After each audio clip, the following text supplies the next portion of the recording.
Hello, everyone. It's been a while, but I'm back with a live for June of 2022. This is the very beginning of the live, and these lives always are saved to my channel on video. So if you are watching this later, welcome to the live. The live chat will be somewhere down below that you can accompany if you'd like. It should also be on the screen here as that gets going and picks up. Let's see, what else? I do these lives usually about once a month, but that's, I have lots of different lives that you can go watch. I do them in Portuguese and English, so if you are listening and you don't understand Portuguese very well, just hold on and I will get back to English. I translate everything in real time because I have no way of putting subtitles down here like I do with my videos. So yeah, and today I want to talk about, since it's June, I want to talk about the Festas Populares that happen in June in Portugal, and I would say also to some extent in Barcelona as well. We'll talk a little bit about that, just because it's a month. It's also Pride Month, so we'll talk about how there are just lots of holidays for June. Let's see, some housekeeping. I am going to be talking about this. There we go. This thing is new, and I'll be talking about that as well.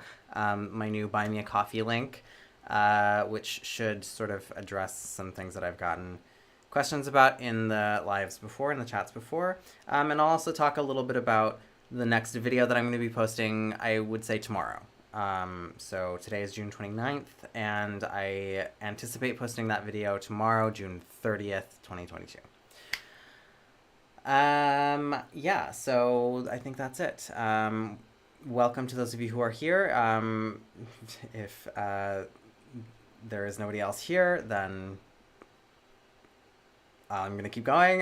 But yes, Chris Gibson, happy Pride. What we have remaining of it, at least wherever it is in June. I know some places do it in like a week in a different part of the year or what have you, but we get June. So yeah, we have another little like few days, a couple days left of it. Yeah, agora em português eu vou só simplesmente dizer o que eu acabo de dizer agora em inglês.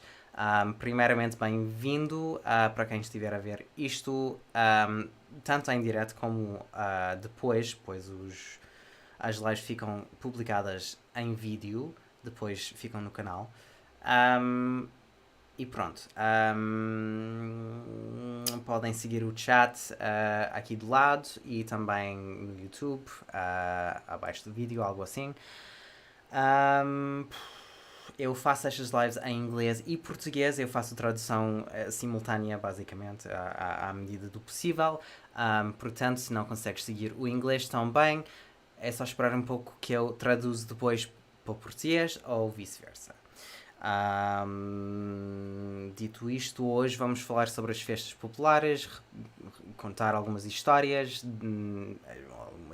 minhas, com as festas de Lisboa e outras festas. Também é o mês de orgulho, como também junho é o mês de festas populares aqui em Barcelona. Então vamos falar um pouco de tudo sobre isso. Essa é a minha intenção hoje, mas sempre respondemos a perguntas que vocês têm aqui no chat. Eu sigo o chat sempre e vamos falando sobre isso. Na ausência na ausência de chat, vamos falando sobre os temas para hoje. Eu tenho algumas histórias para contar e eu achei que agora que o junho está a acabar agora, nos próximos dias, seria interessante falar um pouco sobre este tema. Pois eu não acho que tenha vídeo aqui no canal sobre as festas populares. Portanto, já lá vamos começar. E também vamos falar um pouco sobre esta coisa nova aqui no canto inferior, que é o site Buy Me a Coffee, que é uma forma de apoiar o canal. Já vamos falar um pouco sobre isso. Vamos começar por falar assim. E era isso. Okay, now that I've gotten that out of the way, so yes, first of all, yes, happy Pride Month, happy Festas Populares Month, happy everybody wants to take time off of work and do absolutely nothing because it's finally warm month. It's a fun time. It's finally summer, so happy summer as well. Okay, but to start off the live, I do want to do some housekeeping, which is that I wanted to talk about this link that is down here, kind of bouncing in your face throughout these lives. I have had some comments on my lives before where people wanted to do a super chat or something of the nature, but my YouTube channel is not monetized. So the reason for that is that I don't ever want to put any ads on my videos because it is kind of hard to control what kinds of ads are shown before your videos on YouTube. And I just don't think that the return, basically how much I would make on ads on my channel would not be worth it for the annoyance and inconvenience of everybody watching my YouTube channel that actually does watch ads. I personally have YouTube Premium that I was grandfathered into, so I never watch ads. But I know that the ads are kind of annoying. I don't want to have to put them in my videos, and I don't necessarily want YouTube to be just putting whatever kind of an ad on my videos. So my channel is not monetized. What that also happens to mean is that there's no kind of like membership on my channel. There's no kind of like super chat function in the lives, and I've gotten questions about that. So there is this site that's fairly recent, or that I've discovered fairly recently, called Buy Me a Coffee. And Buy Me a Coffee is basically a place where you can super chat. You can buy me a coffee, and you can do that once. You can do it twice. You can do it however many times you feel like, if you so choose. But it's not a recurring thing. It's a one-time deal. It's not like Patreon. Although Buy Me a Coffee has a Patreon-like option of doing a monthly sort of a renewal, but that I don't have that set up on Buy Me a Coffee at the moment.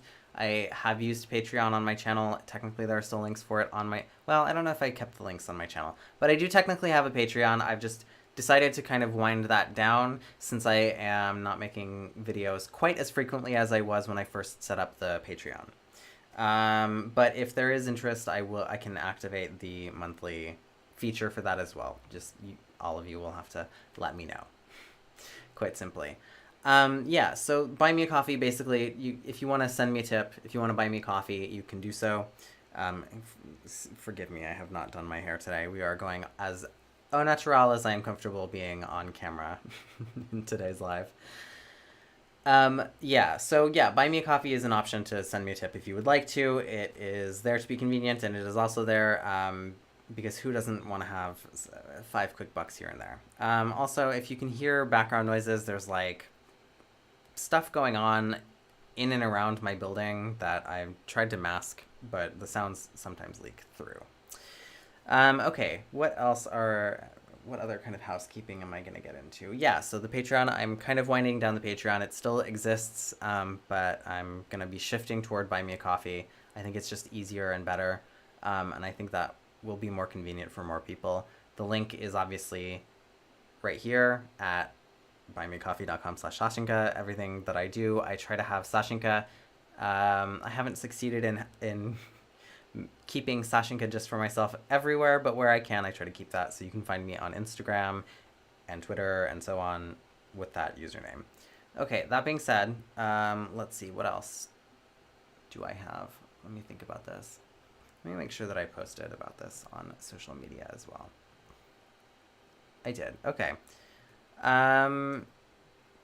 Yeah. Agora em português eu vou explicar o que acabo de explicar primeiramente, pois dos pormenores um pouco menos interessantes já vamos deixar de lado, mas eu queria comentar um pouco sobre este novo link com o ícone a pescar aqui sempre no canto inferior. Pois este link é Buy Me a Coffee, é uma plataforma que eu descobri há pouco, e essa plataforma é uma plataforma em que podes pagar-me um café uma vez, 2 vezes, às vezes do teu contentamento. Basicamente não há limites nisso, mas não é algo mensal, é pontual. Isso corresponde a pedidos que eu já recebi aqui nas lives de ter uma opção tipo Super Chat. O motivo por não ter um Super Chat ativado aqui no canal é bastante simples. Eu não monetizo o canal por vários motivos, entre os quais é a chatice de ter propagandas no canal. Eu sei que ninguém gosta muito de propagandas, mas também eu, em termos de ter que pôr e não ter o controle sobre que tipos de propagandas, vídeos publicitários que passam antes ou nesses períodos de colocar essa propaganda, eu não acho que merece muito a pena. Também porque realmente não é compensar em termos financeiros, eu acho mais chato do que realmente merece. Eu por acaso não tenho vídeo, eu não tenho propagandas no meu YouTube, pois eu subscrevo o YouTube Prime, YouTube Premium, mas eu sei que ter que ver propagandas antes dos vídeos, ou depois dos vídeos, ou no meio dos vídeos, é realmente muito chato. Então eu não queria colocar isso no meu canal, mas como consequência disso eu não tenho a opção de fazer superchats ou outras funções desse género aqui no canal. Portanto, agora temos o Buy Me a Coffee, que é um sítio onde podes basicamente fazer a mesma coisa. Acho que vai ser bastante mais conveniente do que Patreon foi, também porque eu não ando a postar tantos vídeos cada mês. Eu posto um vídeo cada mês ou uma live cada mês, algo do jeito. Quando comecei com o Patreon, eu estava a postar bastante mais e eu acho que começava mais nessa altura. Mas enfim, Steven Seagal, olá! Bem-vindo, olá! Então é isso. Essa é a explicação disso. Buy Me Coffee tem uma função de ativar mensalidades para quem quiser. Se houver interesse, eu posso ativar essa função, mas por enquanto eu vou deixar tal como está, que é um café pontualmente. À vontade. Então, pronto, era isso e já vamos falar sobre os temas do dia. Okay, now that we've gotten that out of the way, that's all of the sort of housekeeping that I wanted to talk about, because in the video that's coming out tomorrow, that's the other bit of housekeeping. So tomorrow's video that I'm anticipating posting tomorrow, because I don't have anything else to do other than editing right now, after we're done here with this live, and then tomorrow throughout the day, I'm going to be posting a video about Machado de Assis and what his accent may or may not have sounded like in Portuguese, because I know that that's a question that goes around especially the Brazilian social media networks with some level of frequency. It's sort of a perennial topic that likes to pop off. And so I decided to make a video about it, and so we will be looking at a whole bunch of details of how Machado de Assis might have talked in Portuguese when he was speaking, since to my knowledge, or I didn't do that much research on it if I'm being completely honest, but to my knowledge there don't exist any recordings of Machado de Assis. Although, you know, I say this, and then, like I said, I didn't really look that hard or strenuously for audio recordings of his, and maybe I do another quick Google search and find something. But to my knowledge, I don't know that we actually know what he sounded like. And so yeah, since it's a question that pops off on Twitter, it definitely raised my interest when it happened earlier this year or late last year. And so I decided to make a video about it, and that's what tomorrow's video is going to be, and I'm editing it right now, so there will be a video tomorrow, thankfully. I know it's been a little while since I posted. I have not been posting nearly as much just because I work a lot, mostly, and it also, I need to have topics, and that's pretty much all there is to it. Yeah. Então, a outra coisa que eu queria contar é que há vídeo amanhã e sempre vai haver um vídeo amanhã. Eu, pois, não tenho grande coisa a fazer a não ser a edição desse vídeo, agora em seguida, depois da live, e amanhã também durante o dia. Durante o dia, bem, sim, vou estar a editar o vídeo, mas o vídeo vai ser sobre o Machado de Assis, o grande autor brasileiro. Pois, e com isso eu queria falar um pouco sobre ele, pois nas redes sociais brasileiras o que acontece é que frequentes vezes se coloca a pergunta tipo como é que realmente falava o Machado de Assis e um, eu queria analisar essa questão de forma linguística, utilizando pesquisa na literatura linguística que temos que nos pode informar de como pode ser que tenha falado esse grande homem da literatura brasileira, tendo em conta que não temos, que eu saiba, gravações dele a falar e portanto não sabemos com toda a certeza como ele falava. Confesso que eu confesso que não fiz muita pesquisa em termos de procurar áudios do Machado de Assis para dizer com toda a certeza ou não que existem gravações dele, mas que eu saiba, eu digo, não temos gravações dele. Enfim, então, o vídeo vai ser sobre isso porque eu achei super interessante a última vez que passou pelas redes, pelo Twitter, que foi, não sei, há meses, no início do ano ou no fim do ano passado ou algo assim. Sempre achei muito interessante e, portanto, queria fazer um vídeo. E pronto, sim, eu sei que ando a fazer vídeos com menos frequência, já por fim voltamos aos vídeos. Pois faço um vídeo cada mês ou uma live com pouco mais frequência que isso. É pelos temas, mas também é porque eu trabalho com muita frequência, tenho muito trabalho que me impede a fazer mais vídeos com mais frequência, pois as semanas só têm tantas horas e muitas vezes eu fico cansado do trabalho e não tenho energia para fazer um vídeo.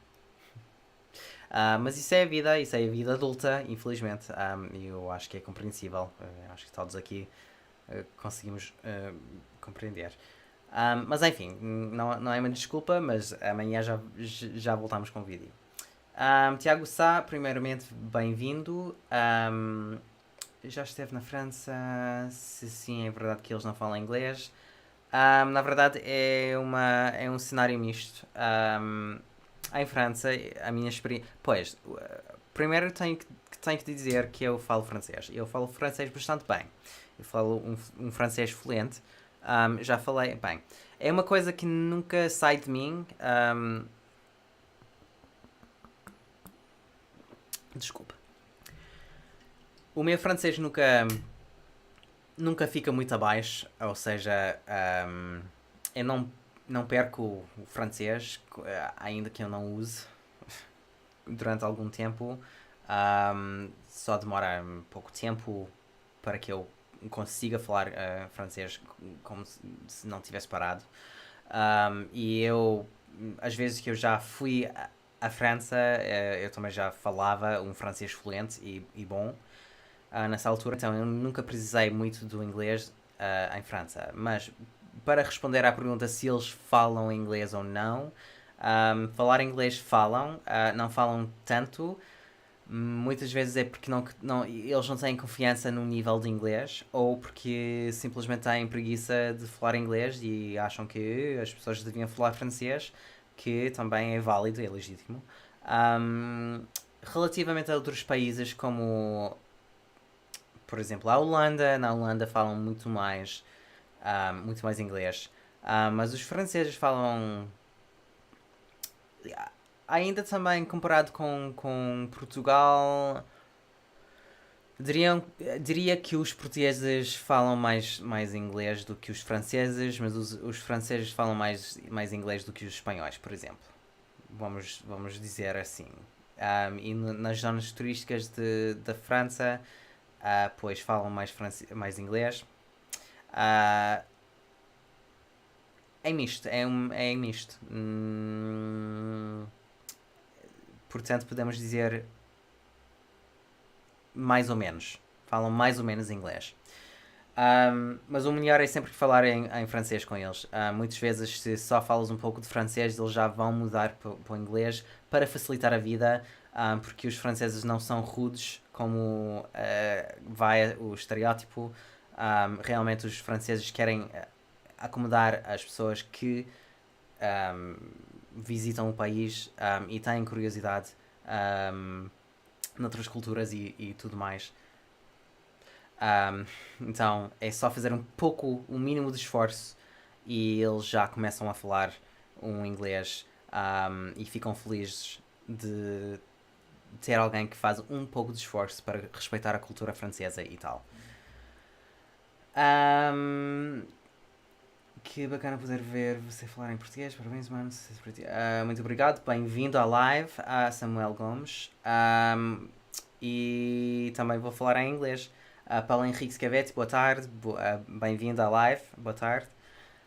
Chris Gibson, are there any particular foods that are associated with the Festas Populares? There absolutely are, and we will get there in just a moment. I am going to translate what I said into English, though. Excuse me. Tiago Sa asked me if I have ever been to France, and if so, is it true that they don't speak English? The answer to that is that yes, I have been to France. I know France very well. Actually, I've been to most regions of the country. And I also speak fluent French, and it's a language that never really breaks down for me. I reached a level of fluency in French to enough of an extent that I never really lose it. Sometimes I might need to take a couple of days to sort of get back in the habit of speaking it, but after a short while, I managed to get back to speaking it like I had never stopped, even though I don't necessarily use it in my day-to-day life. So I do speak a fluent French, and it was the first language that I really got fluent in. So that's a caveat when I respond to the question of have I been to France and do they speak English, is that I've never necessarily had I've never had a need. It has never been a necessity for me to speak English in France, and that helps quite a lot in terms of getting around France and being in France and French people's attitudes toward you, and what have you. When you speak French, they definitely like it and appreciate it a lot more, and that's just undeniable. That being said, French people do speak English. I would put it this way. French people often will avoid speaking English because they're embarrassed by their level of English speaking, or they're just feeling lazy about speaking English. They don't want to, and they would prefer that you speak French instead, which I don't think you can blame them for. I don't think you can blame anyone in any country for wanting you to speak their language or for not wanting to speak a foreign language while they're in their home country. That being said, I would say that Portuguese people speak English more than French people, generally speaking. And French people speak more English than Spanish people. Spanish people's English tends to be worse than French people's English.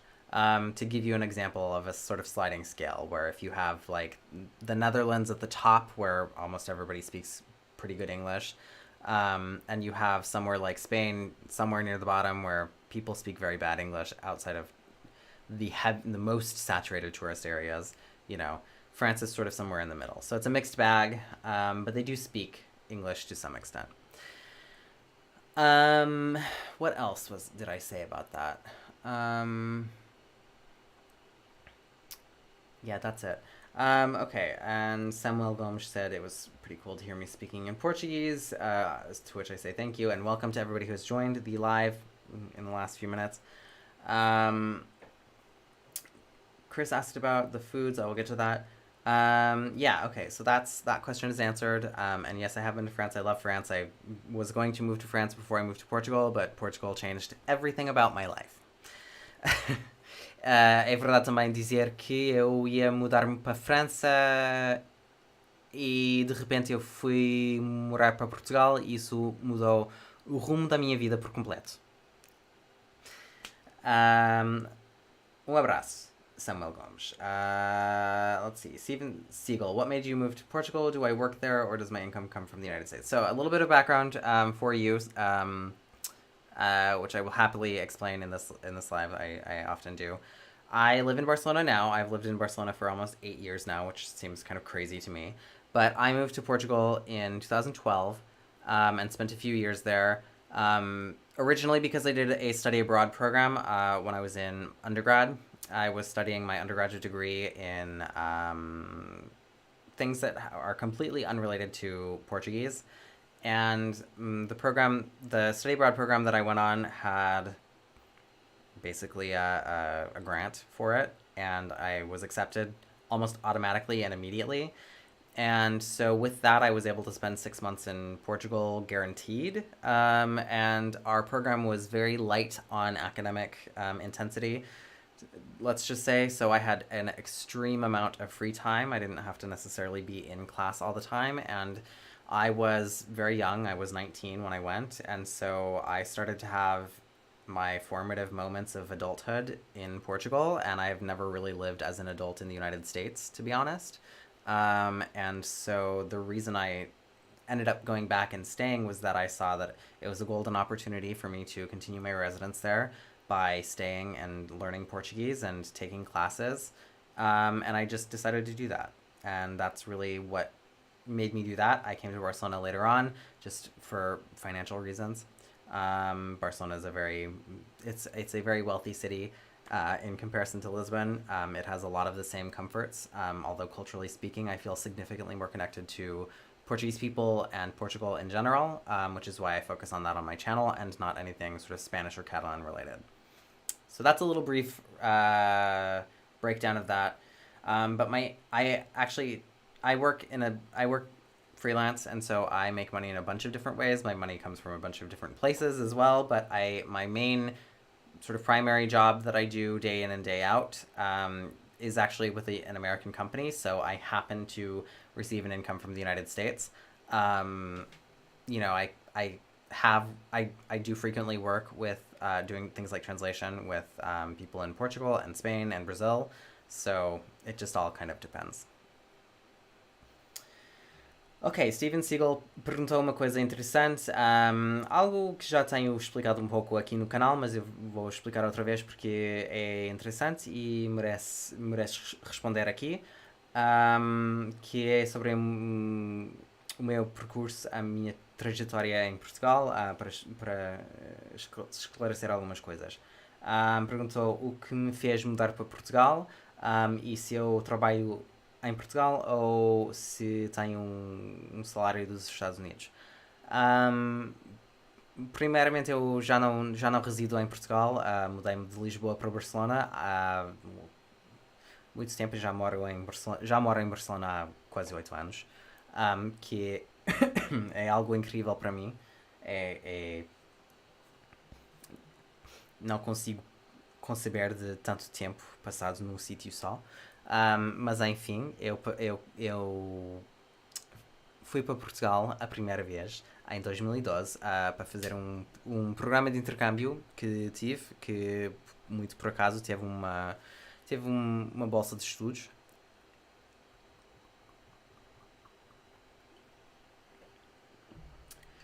E seguidamente, basicamente de repente, quase automaticamente, eu fui aceite no programa. Isso fez com que eu fosse para Portugal para viver a vida e acabou por ser o caso que não tinha tantos dias por semana, se é que cada semana tinha aulas, por exemplo, então eu tinha muito tempo livre. Eu comecei a passar esses momentos principiantes da vida adulta em Lisboa. Eu tinha apenas 19 anos e com 19 anos eu comecei a morar no exterior, porque é basicamente a partir daquele momento que eu resido no exterior, salvo uns breves períodos que eu regressei aos Estados Unidos, primeiramente para terminar a licenciatura e depois por uns meses antes de voltar para Lisboa para fazer o curso de mestrado que eu fiz. Mas aproveitei do momento, pois eu sempre quis morar na Europa e também vi uma oportunidade de ouro para continuar a vida em Lisboa e em Portugal em geral. A fazer aulas, tipo, eu passei bastante tempo a fazer aulas da língua portuguesa e também comecei a fazer um programa de mestrado. E depois eu acabei por mudar para Barcelona por motivos financeiros. Barcelona é uma cidade um pouco mais rica que Lisboa e nota-se.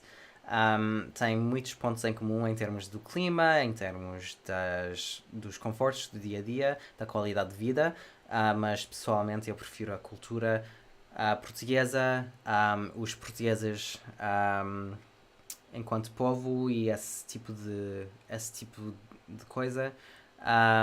E é por causa disso que eu tenho foco no canal sobre tudo que tem a ver com a língua portuguesa e, em menor parte, a cultura portuguesa também. E especialmente estas lives, pois tenho espaço aqui para falar de tópicos culturais. Um, yeah, yeah, I mean, that's one thing I noticed that, the lives are a great opportunity to talk about cultural topics, which I don't have as much of on my channel. I tend to focus more on the language side for various reasons, but the lives are a good opportunity to talk about cultural things as well. For those of you who are watching and in the chat, I would like you to let me know about the quality of the video and the audio. I think the update for Streamlabs added a feature where it notifies me about skipped frames and things, which I don't know if that's really a big concern or if you can hear me fine, if it's choppy or what. But yeah, just let me know about that in the chat. If there's any issues with the audio, I have the mic a little bit closer to me than normal, so the audio should sound better. But if the video is choppy or the audio is choppy, definitely let me know. Se houver algum problema técnico com o áudio ou o vídeo, por exemplo, se perdemos segundos ou algo do jeito, o Streamlabs aqui começou a ter uma função que me notifica quando há baixas de conexão ou problemas com tipo o vídeo ou algo assim. Eu tenho o microfone aqui mais perto de mim, então a qualidade do áudio deve ser um pouco melhor desta vez que normalmente, mas sempre que houver algum problema avisem-me no chat, pois eu quero saber. Okay, the audio is great but the video is lagging. Audio is good, video is a little bit laggy. Okay, that's fair. As long as the audio is good, I don't have anything else that I can really fix. I think it's my internet. And I forgot to switch to the slightly better network in my home before doing the live, and I'm not going to switch right now because that would cause problems. So we're just going to live with a little bit laggy video, I suppose. But I'm glad to know that the audio is good. Ok. Ainda bem que o áudio segue bom, mas o vídeo pode ser um pouco pior. Eu não tenho muito o que fazer com isso porque tem a ver com a internet aqui em casa e as redes que eu tenho. O Wi-Fi aqui em casa, eu tenho uma rede que é mais estável e não mudei para essa antes da live, mas ok. Okay, yeah, so let's talk a little bit about the Festas Populares. Chris Gibson asked earlier if there are any particular foods that are associated with the Festas Populares, and we'll get to that in just a moment, but I want to talk a little bit about Festas Populares in general because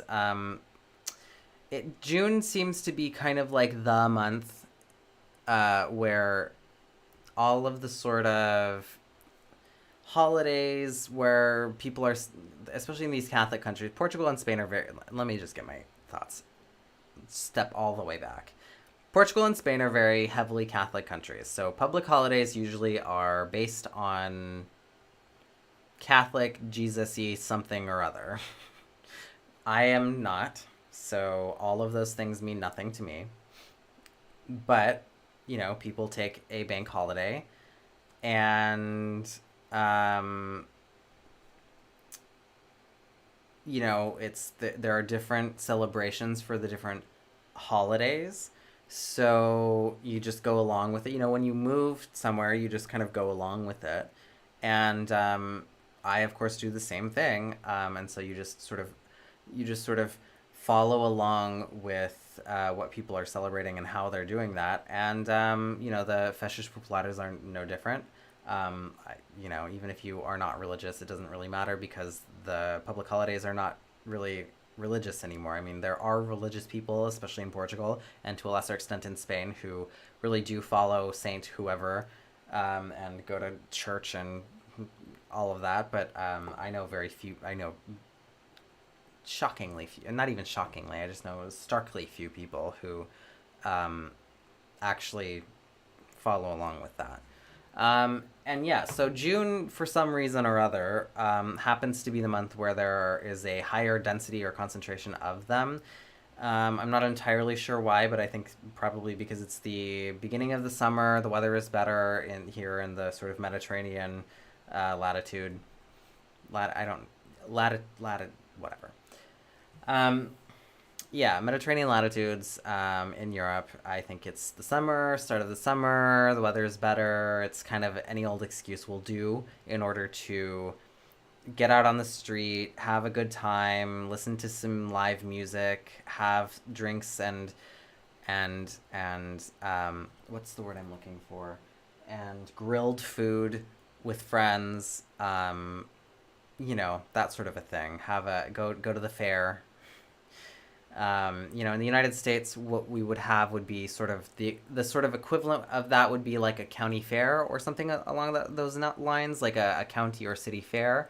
Um, Festival days that you might have on the streets where you have things like tents and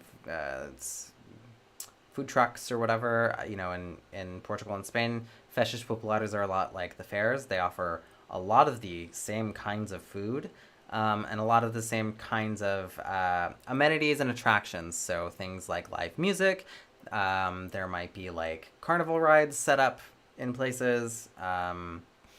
It just all kind of depends. Yeah, and then this is the case like I keep mentioning both Portugal and Spain because it's true in both Portugal and Spain. There are no fewer Festas Populares in Barcelona, for example, which is where I live, and so I sort of speak for it more, than there are in Portugal. Lisbon, in particular, has what are called the Festas de Lisboa, which are centered around Santo Antonio, which is in the middle of June. And Santo Antonio is, I guess, the patron saint of Lisbon. And so the day of Santo Antonio is the big Festa Popular in Lisbon. But the Festas Populares are celebrated kind of throughout June. And so that means that sort of fair setup and the festivals and the grilled foods and whatnot are kind of ongoing in Lisbon throughout the month. And it's, again, kind of an excuse to sit around and drink with friends and hang out and enjoy the nice new summer weather and all of that, which is really quite lovely. There are other traditions, which I'll talk about in Lisbon, that are maybe a little bit less historic, but now have some level of tradition to them. And yeah, so to add to that, I would say in Barcelona we have some as well. The biggest of which is San Juan, or which would be São João in Portuguese. They are the same holiday, and São João is celebrated especially in Porto, and it is a big public holiday in Barcelona as well, where people set off firecrackers and do all sorts of things. So we'll talk a little bit about that in just a moment. I will also translate this into Portuguese, but before I do that, I would also note that it is also Pride Month. So we've got the summer, we've got the gays, we've got all of our bases covered. Agora em português, para contar sobre as festas populares, pois eu não sei exatamente o motivo das festas populares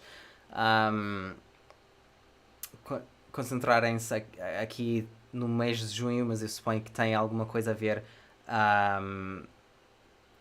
Suponho que tem alguma coisa a ver com o início do verão, com, sei lá, com o bom clima aqui nesta zona mediterrânica e tudo. Não sei, pelo menos aqui no sul da Europa, eu acho que tem alguma coisa a ver com isso. Alex, está bem-vindo e obrigado.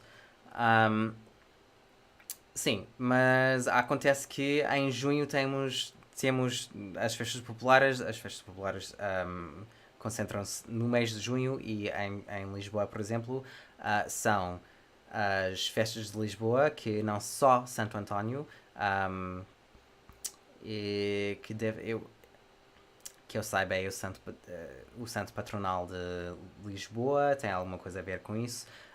Todas as festas, basicamente todas as festas públicas em Portugal e em Espanha, um, um, têm base na religião católica. Eu não sou católico, então eu não sei praticamente nada disso do lado religioso, e francamente não me importa, eu não tenho pretensões de ser. Um, mas eu aproveito do feriado público e também das celebrações que há. Um, Quando morei em Lisboa e também aqui em Barcelona, sempre é preciso aproveitar do feriado e como as pessoas celebram esses dias de festa de alguma forma. Um, Porque realmente essas coisas católicas do Menino Jesus e os santos e etc e tal e a coisa não é-me completamente indiferente. Um, mas enfim, em Lisboa as festas populares são orientados pelo Santo António, que acontece no meio de junho, mas há festividades durante todo o mês. Em Barcelona e no Porto temos São João, em Barcelona chama-se San Joan, que é uma grande noite de foguetes e muito mais. E as festas populares um, são basicamente parecidas com as feiras nos Estados Unidos, tipo de qualquer tipo. Pode ser feira do condado ou comarca, dependendo de como queres traduzir, mas as feiras de condado, em que há comidas fritas, comidas grelhadas, atrações tipo de carnaval, atrações tipo de um parque de atrações, e esse tipo de coisa, socialização na rua, cerveja, outras bebidas, ao ar livre, música no palco, em direto, música pimba. Eu acho que cada país tem a sua versão da música pimba, azeites assim. One thing I forgot to mention in English is, the music is always sort of that. I think everywhere has their own version of that sort of kind of tacky popular music where it's like a little cheesy but kind of traditional and poppy. And yeah, in Portuguese it's called pimba. And you might also call it azeite, which kind of means tacky, but in a sort of popular way. Yeah. Also, gotta say my habitual I'm back, bitch. Welcome back. Me too. Certo consolo, há teorias que dizem que eram tradições celtas reaproveitadas em todo o mundo, seria outsider. Ou então todo mundo. Sim. Eu não duvido, na verdade, com toda a probabilidade. E os celtas, muito provavelmente, tinham essas celebrações justamente por causa do início do verão e do bom tempo e a abundância crescente de animais de caça, de produção agrícola e tudo mais. É muito provável. Eu acho muito provável. Mas enfim, sim, temos tipo festivais também nos Estados Unidos, temos festivais também de rua, em que temos food trucks, que agora é tipo de modismo na Europa, e eu penso em Lisboa também. Penso tipo na LX Factory, em que às vezes instalam food trucks, coisas assim. Nos Estados Unidos, todas as cidades têm tipo festivais de qualquer coisa. Pode ser de música, pode ser de gastronomia, pode ser de qualquer coisa, mas isso é uma coisa frequente e as festas populares são muito parecidos com isso. Um, então tem alguma coisa a ver, mas a forma de celebrar essas festas populares é um pouco diferente aqui na Europa. Um pouco por causa da infraestrutura, as cidades são diferentes, então o modo de celebrar, o modo de reunir-se com amigos é um pouco diferente aqui na Europa, pelo menos na Europa do Sul, na Ibéria, um, e também pelo lado cultural. Os portugueses e os espanhóis saem muito mais tarde e há uma cultura de convivência um pouco mais próxima e um pouco mais energética, um pouco mais viva do que nos Estados Unidos, em que a cultura é um pouco mais fechada, um pouco mais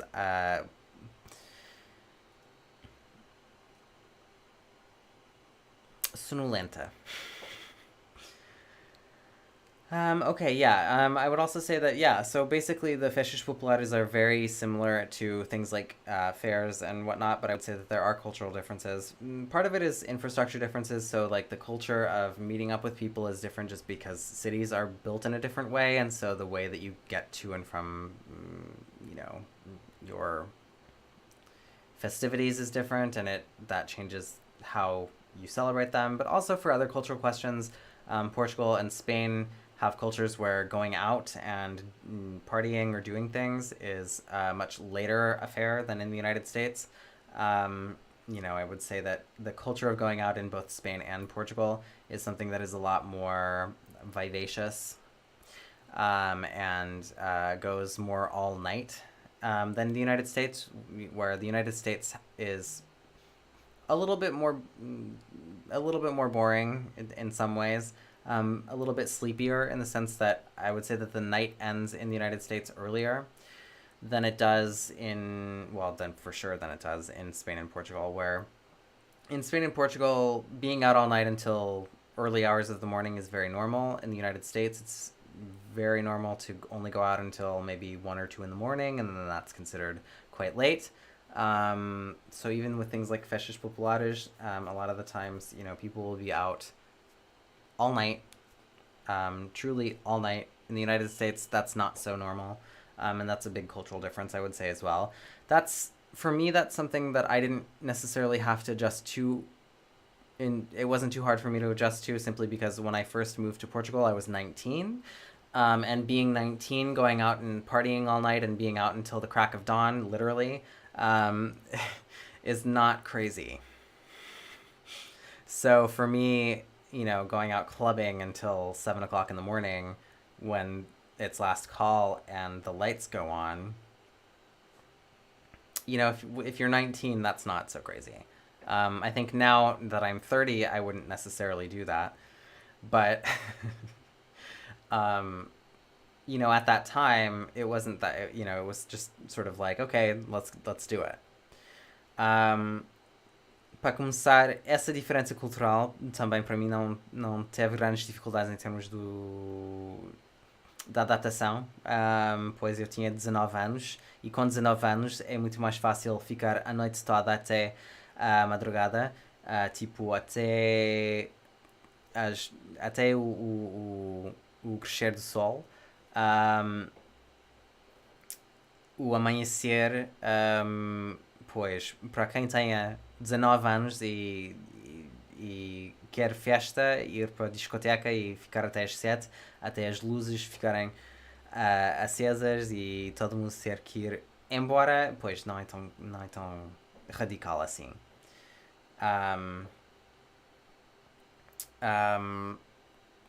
Então isso não foi tão difícil para mim, mas eu acho que agora com 30 anos eu não seria tão capaz de fazer isso quanto eu era com 19.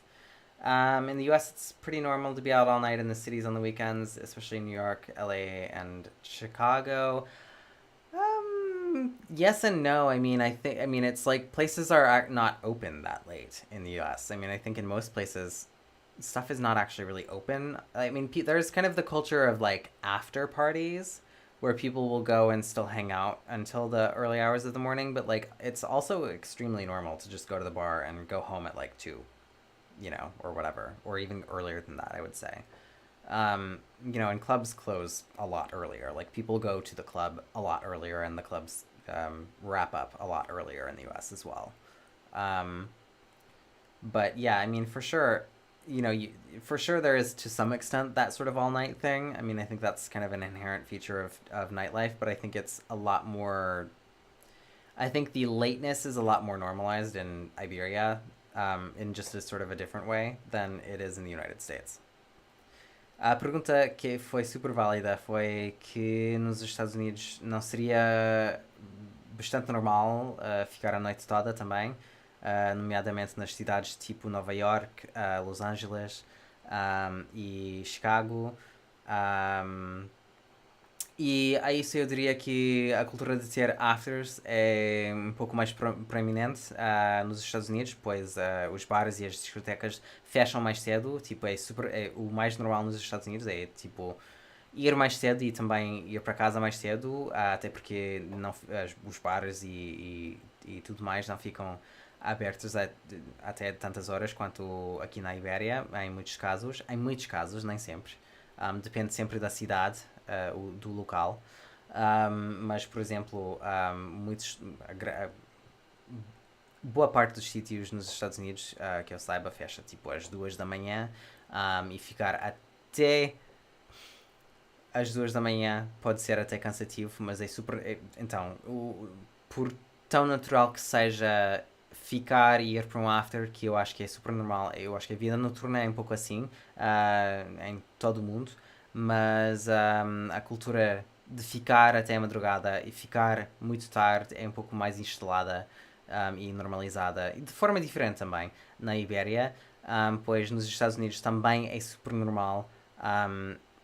E não é mal visto sair tipo muito mais cedo.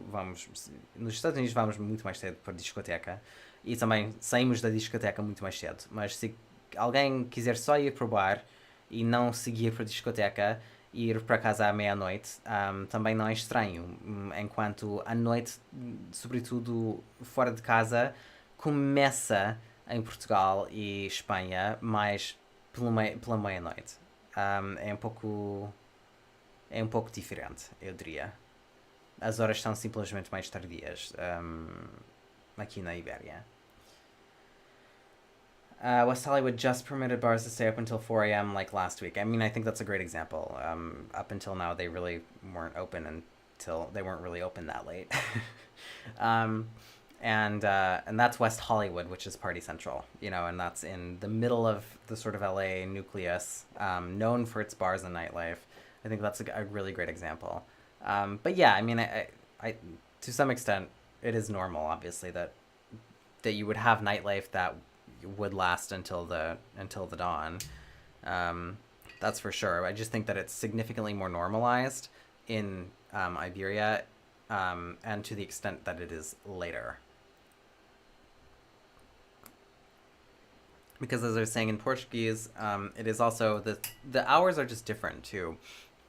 People will go to the people go out to the bars and then go to the club a lot earlier in the night in the United States, where it's not weird to go to a club at like 11, or in some places even around like 10, and go dancing or whatever.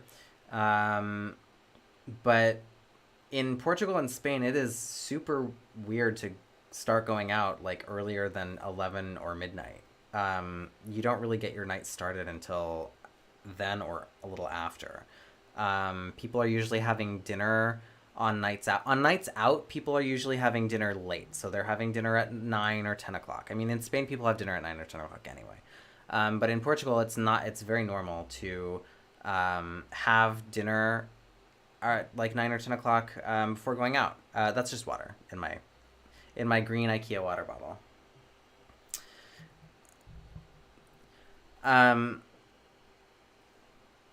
Yeah, no, no 1 o'clock for me. But yeah, it's super normal to have dinner really late, which means that you're going out later as well. And that's just not the case in the United States. So, you know, in the United States, we have dinner really early, 6 or 7 o'clock. Some people have dinner at 5. You know, and going out for drinks is followed right up with that. And so the night ends earlier, but the night is only getting started around 11 or midnight on this wacky little peninsula. Yeah. Alguma coisa que eu queria acrescentar aqui, sim, é tipo a hora de jantar, especialmente para fazer noitadas. Em Espanha é um pouco mais tarde do que Portugal, na medida de uma hora, mais ou menos. Os portugueses jantam normalmente às 8 ou às 9, algo assim. Numa noite de sair, os portugueses com alguma frequência jantam até tipo às 9, às 10, e para sair é pelas 11, como tipo para sair cedo ou à meia-noite. É uma hora mais normal, e o mesmo se pode dizer para a Espanha.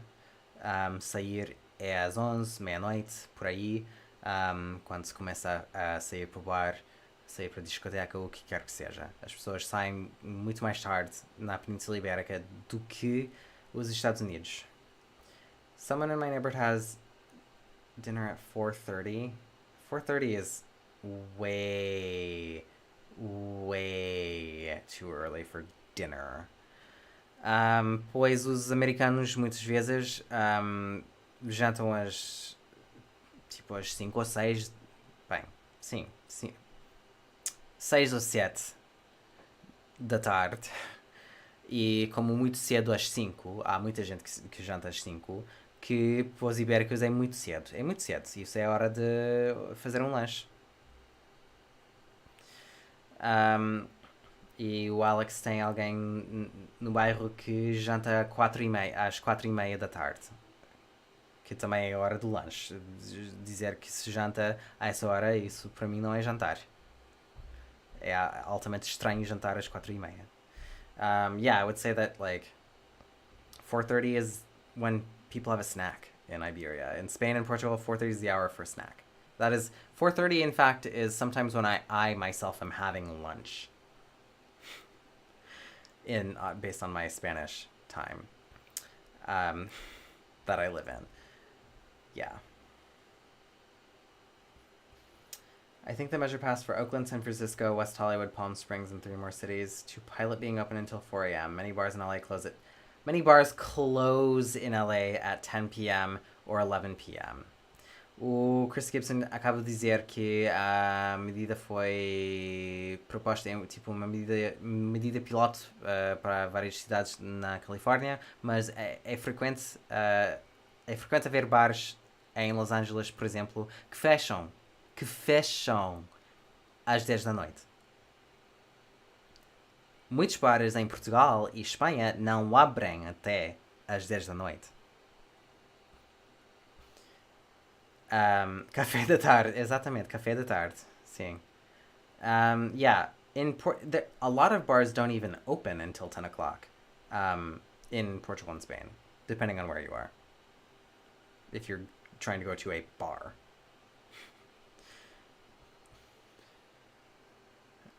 Mas só quem tem dinheiro faz.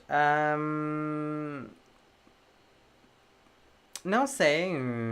Bem, não sei se o dinheiro tem alguma coisa para ver em termos de comer alguma coisa no meio da tarde.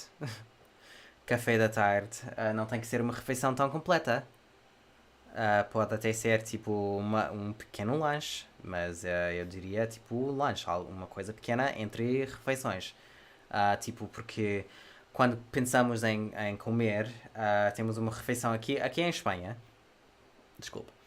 Aqui em Espanha as horas são almoçar pela 1, 2, até às 3 é totalmente normal almoçar.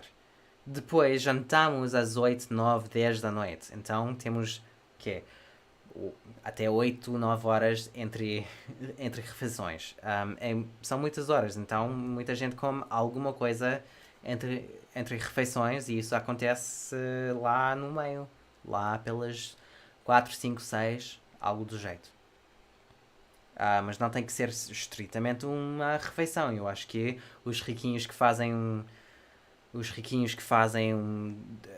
do lanche uma refeiçãozinha, isso é coisa minorista e também isso é coisa dessa classe em qualquer parte do mundo. And Paulo Henrique Schiavetti was saying that in Brazil they have what is called café da tarde, but it's mostly people who have a lot of money who do that. But what I was saying is basically just not lunch. A snack is I don't think of a snack necessarily in terms of like a meal. It's not necessarily a meal. It's just something that it could be any small thing that you eat in between meals. Because, for example, if you take my hours here in Spain, normal eating hours in Spain are anywhere from 1 to 3 is a perfectly normal hour to have lunch in Spain, and then Spanish people are eating dinner at 8, 9, 10 o'clock at night, so that's upwards of 8 or 9 hours between meals in some cases, and so you need to have something. Normal people need something to eat, so you'll have whatever small thing. It doesn't have to be a whole sort of a fancy meal or whatever. It doesn't have to be a high tea type of situation, where, yeah, rich people everywhere in the world make something fancy out of their sort of afternoon snack, or in English we would say their afternoon tea in a sort of pretentious way in the United States, which in the UK is not pretentious at all. It's just normal life, because that's just their afternoon snack, as we would say in the US. But yeah, I mean, I think just any old little thing. You could have a piece of fruit. You could have a coffee and a croissant. You could have, I mean, whatever it may be, any little thing. And if some people do eat a whole extra meal, but I definitely am not thinking of anything super formal. I think it's very common around the world to have a snack. I keep wanting to say lunch. To have a little snack in the middle of the afternoon. O pão tá caro. Assim, a inflação no Brasil já atingiu muita gente. Yeah, bread is getting expensive in Brazil. That's also true. Do I still have a honeymoon phases? Well, I've been in Iberia for 10 years, so I would hope that I would be beyond the honeymoon phase, if I'm being completely honest with you. I've been in Iberia living continuously for over 10 years. For 10 and a half years, literally, I've been in this weird little peninsula. So I would say that I have adjusted completely and seamlessly. I'm, of course, still an American person living abroad, and I always will be for the rest of my life, however adjusted I am to other places. And however much of these local cultures that I take on with me. But at the same time, yes, I have completely adjusted. And so I'm at the point in my life where I have my own personal preferences, cultural preferences that are informed by where I live and that adjustment that I've made, whether or not sort of am 100% invested, let's say.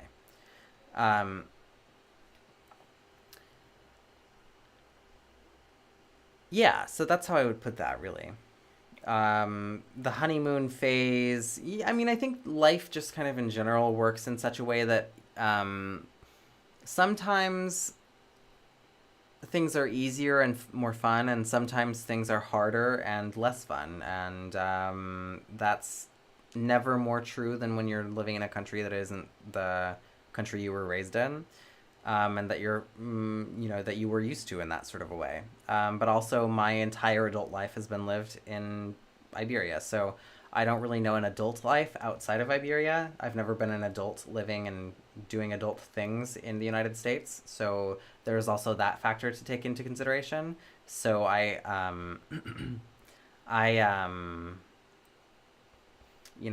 would also say that my culture is also, in a legitimate sort of a way, in no small part, derived from these places, Lisbon and Barcelona, that I have lived in. Because, again, these are the places that I have become an adult. What time do Iberians usually go to sleep on weeknights and start work in the morning? In Spain, people go to bed around midnight or 1 o'clock, and prime time on TV is around 11 or 12 at night. It's very late, and it's bad for Spanish people's health, and it's because the time zone in Spain was switched by the dictatorship, by Franco himself, his administration, during World War II, and it was never fixed after the dictatorship ended.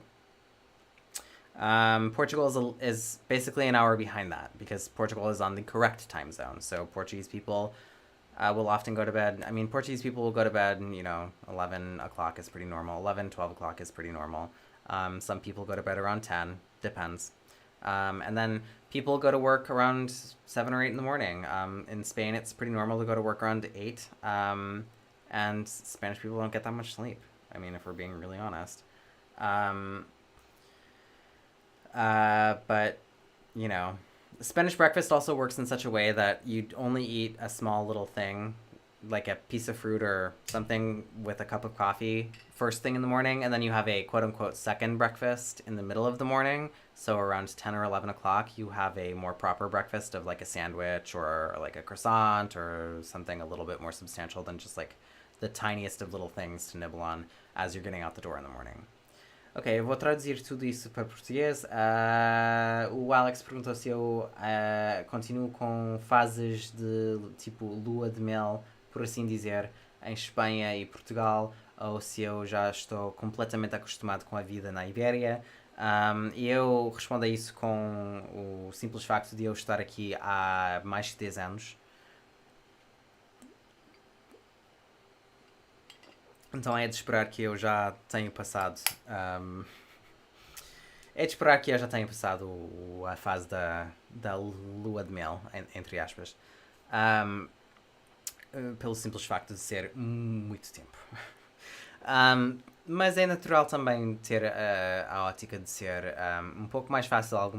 Por vezes é mais fácil e por outras vezes é mais difícil, por vários motivos. Às vezes a vida é mais divertida, mais engraçada, há mais para fazer e há mais para se sentir integrado e parte de cultura local e do que se passa na tua própria localidade, por exemplo.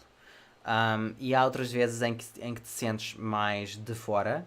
Há vezes que é mais difícil, pois sentes que a tua cultura original pode parecer não tão compatível com o modo de vida dos outros ou questões assim, mas isso é um fluxo natural que vai e passa. Mas eu, com já mais que uma década aqui nesta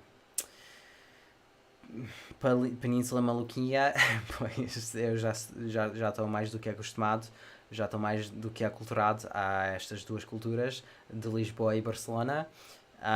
E temos que ter em mente também o facto de eu nunca ter vivido a vida adulta nos Estados Unidos. Eu nunca passei tempo como adulto a fazer as tarefas da vida de adulto. Eu nunca tive as responsabilidades adultas nos Estados Unidos, sequer.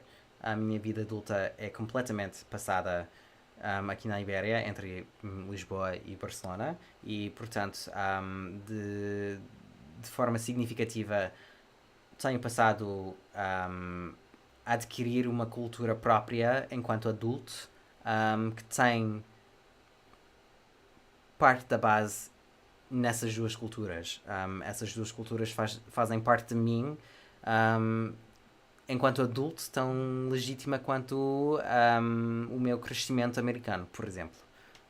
Eu tenho toda a legitimidade de dizer que o tempo que eu passo aqui informa o meu comportamento cultural também, por causa disso. Porque, como digo, eu nunca sequer passei tempo nos Estados Unidos a viver como um adulto com mensalidades a pagar e responsabilidades e tudo mais. Eu só conheço a vida enquanto criança, adolescente e estudante universitário, mas ainda parte dessa vida de estudante universitário e a vida imediatamente depois, e desde então tenho passado pois aqui na Península Ibérica. É uma questão interessante, todavia, é uma questão bastante interessante. E uma questão, eu acho que as pessoas às vezes têm ideias e não sabem necessariamente a complexidade que pode haver com essas questões. Então, boa pergunta. Tive uma pergunta. KQROYH. Desculpa, não consigo dizer esse nome. Primeiramente, bem-vindo. Welcome also to the live. Perguntou a que horas os ibéricos dormem. Tipo, durante a semana, nos dias úteis. E começar a trabalhar de manhã, pois aqui em Espanha, o normal. Bem, aqui em Espanha temos um problema, que é o fuso horário foi mudado pelo ditador, pelo Franco, durante a Segunda Guerra Mundial, por simpatias com a Alemanha.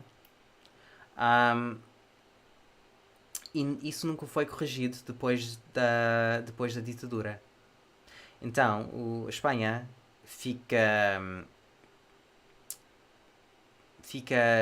no fuso horário errado. Crow, que é ok. Fica no fuso horário errado. Devia ficar num fuso horário 1 hora a menos, mas geograficamente falando. Mas enfim, é assim. Estamos no fuso horário que estamos e a vida prossegue com toda a normalidade. Mas, portanto, os espanhóis têm horas muito mais tardes do que deviam e ficam acordados até à meia-noite, 1 da manhã, 2 da manhã. Tudo isso é completamente normal. Diria que meia-noite ou 1 da manhã é a hora mais normal de dormir do espanhol. O prime time na TV pode ser tanto às 11 da noite quanto à própria meia-noite. E realmente é muito tarde. E há algumas iniciativas para corrigir isso, mas nunca se planteou a ideia de mudar o fuso horário do país inteiro 1 hora atrás, como devia ser, e agora já é uma questão mais política.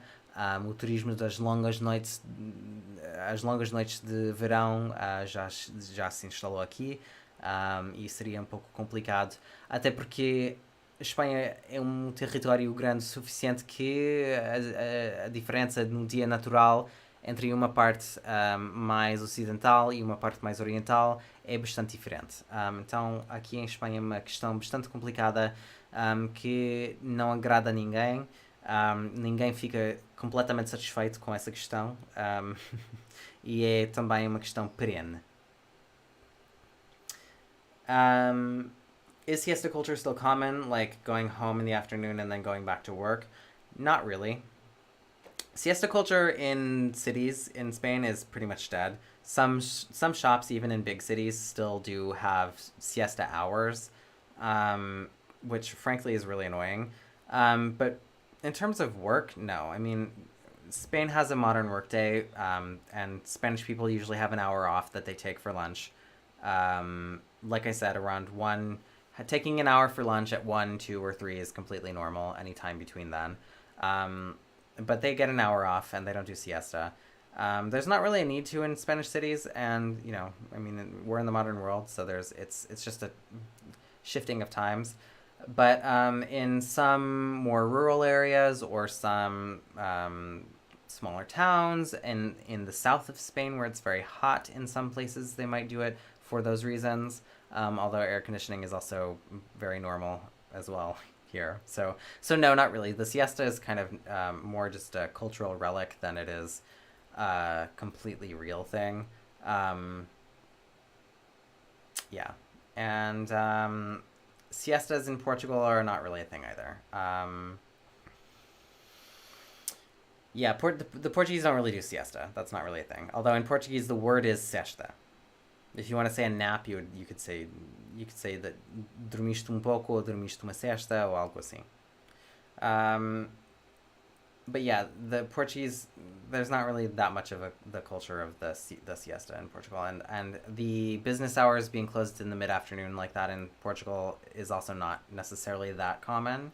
I wouldn't say that that's something that I had ever really encountered too much in some small shops again. It might, but it's not super common.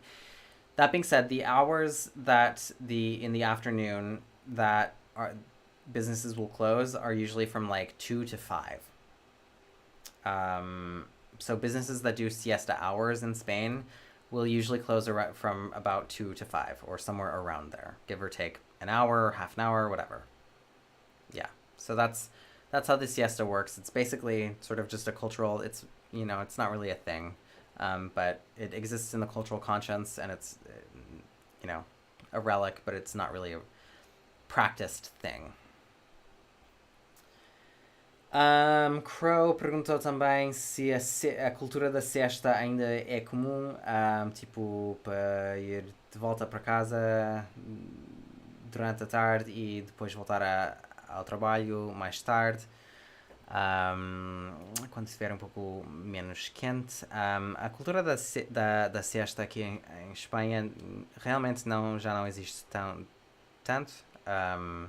Não vou dizer que não existe mais, porque pode haver pequenas localidades rurais ou aldeias ou algo assim do interior que ainda fazem a siesta, mas realmente nas grandes cidades não existe. As pessoas, os trabalhadores normais, tomam uma hora do almoço, têm uma hora do almoço normal, completamente normal, como qualquer sítio do mundo, qualquer sítio da Europa.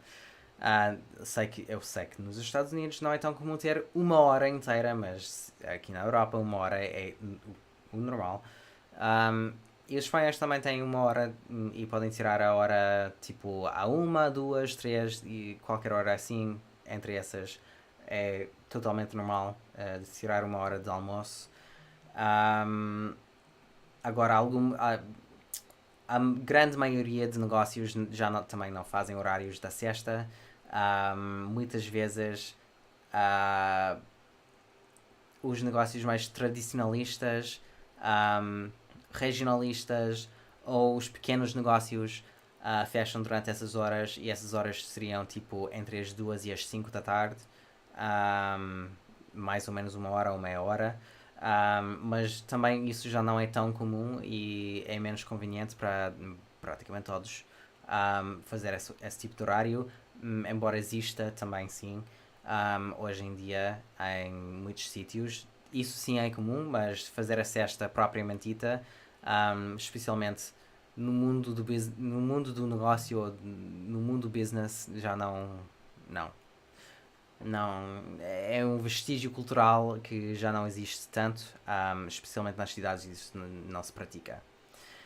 E a outra pergunta foi se faz a siesta em Portugal. A palavra siesta só quer dizer dormir um pouco. Podemos dizer em perfeitamente bom português dormir uma siesta, ou dormir um pouco. Agora, culturalmente, a siesta é uma coisa mais espanhola do que portuguesa. Na minha experiência, há muito menos negócios que fecham durante a tarde do mesmo jeito. É muito menos comum. Embora alguns negócios possam também fazer esse tipo de horário, mas na minha experiência em Portugal é muitíssimo menos comum do que aqui em Espanha. Aqui em Espanha é ainda bastante normalizado fazer um horário assim, mas em Portugal é menos comum. Dito tudo isso, eu diria que a cultura da siesta é tipo, fica na consciência cultural, e sabe-se que a siesta faz parte da cultura, mas não se pratica tanto. And I think that's especially topical in terms of Paulo, soneca é coisa de brasileiro, é brasileirismo. A soneca é brasileirismo. Em Portugal não se diz. Há outra palavra que significa o mesmo também no Brasil, mas soneca é brasileirismo. Yeah, Brazil has different words for a nap than are said in Portugal.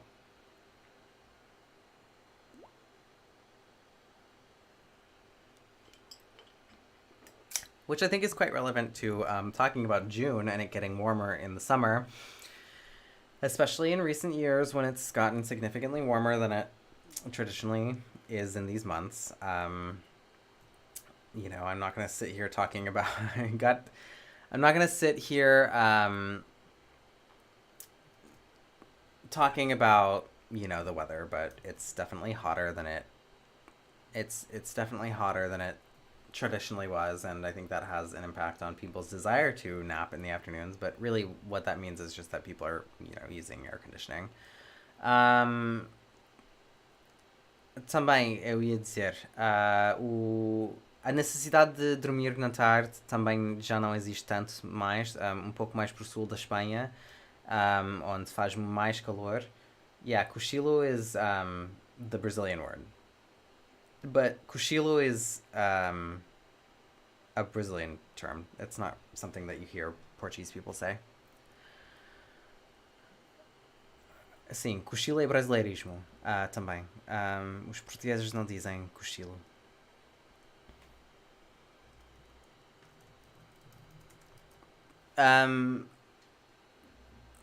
What was I saying?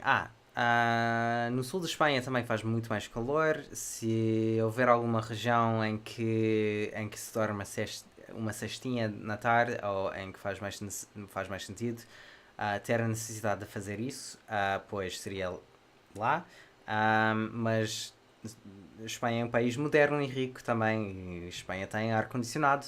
O ar-condicionado é bastante normalizado. Um, Uh, então, realmente, no mundo do negócio e tal e tudo, não há necessidade moderna de dormir uma cesta assim. O ar-condicionado existe em todo o sítio.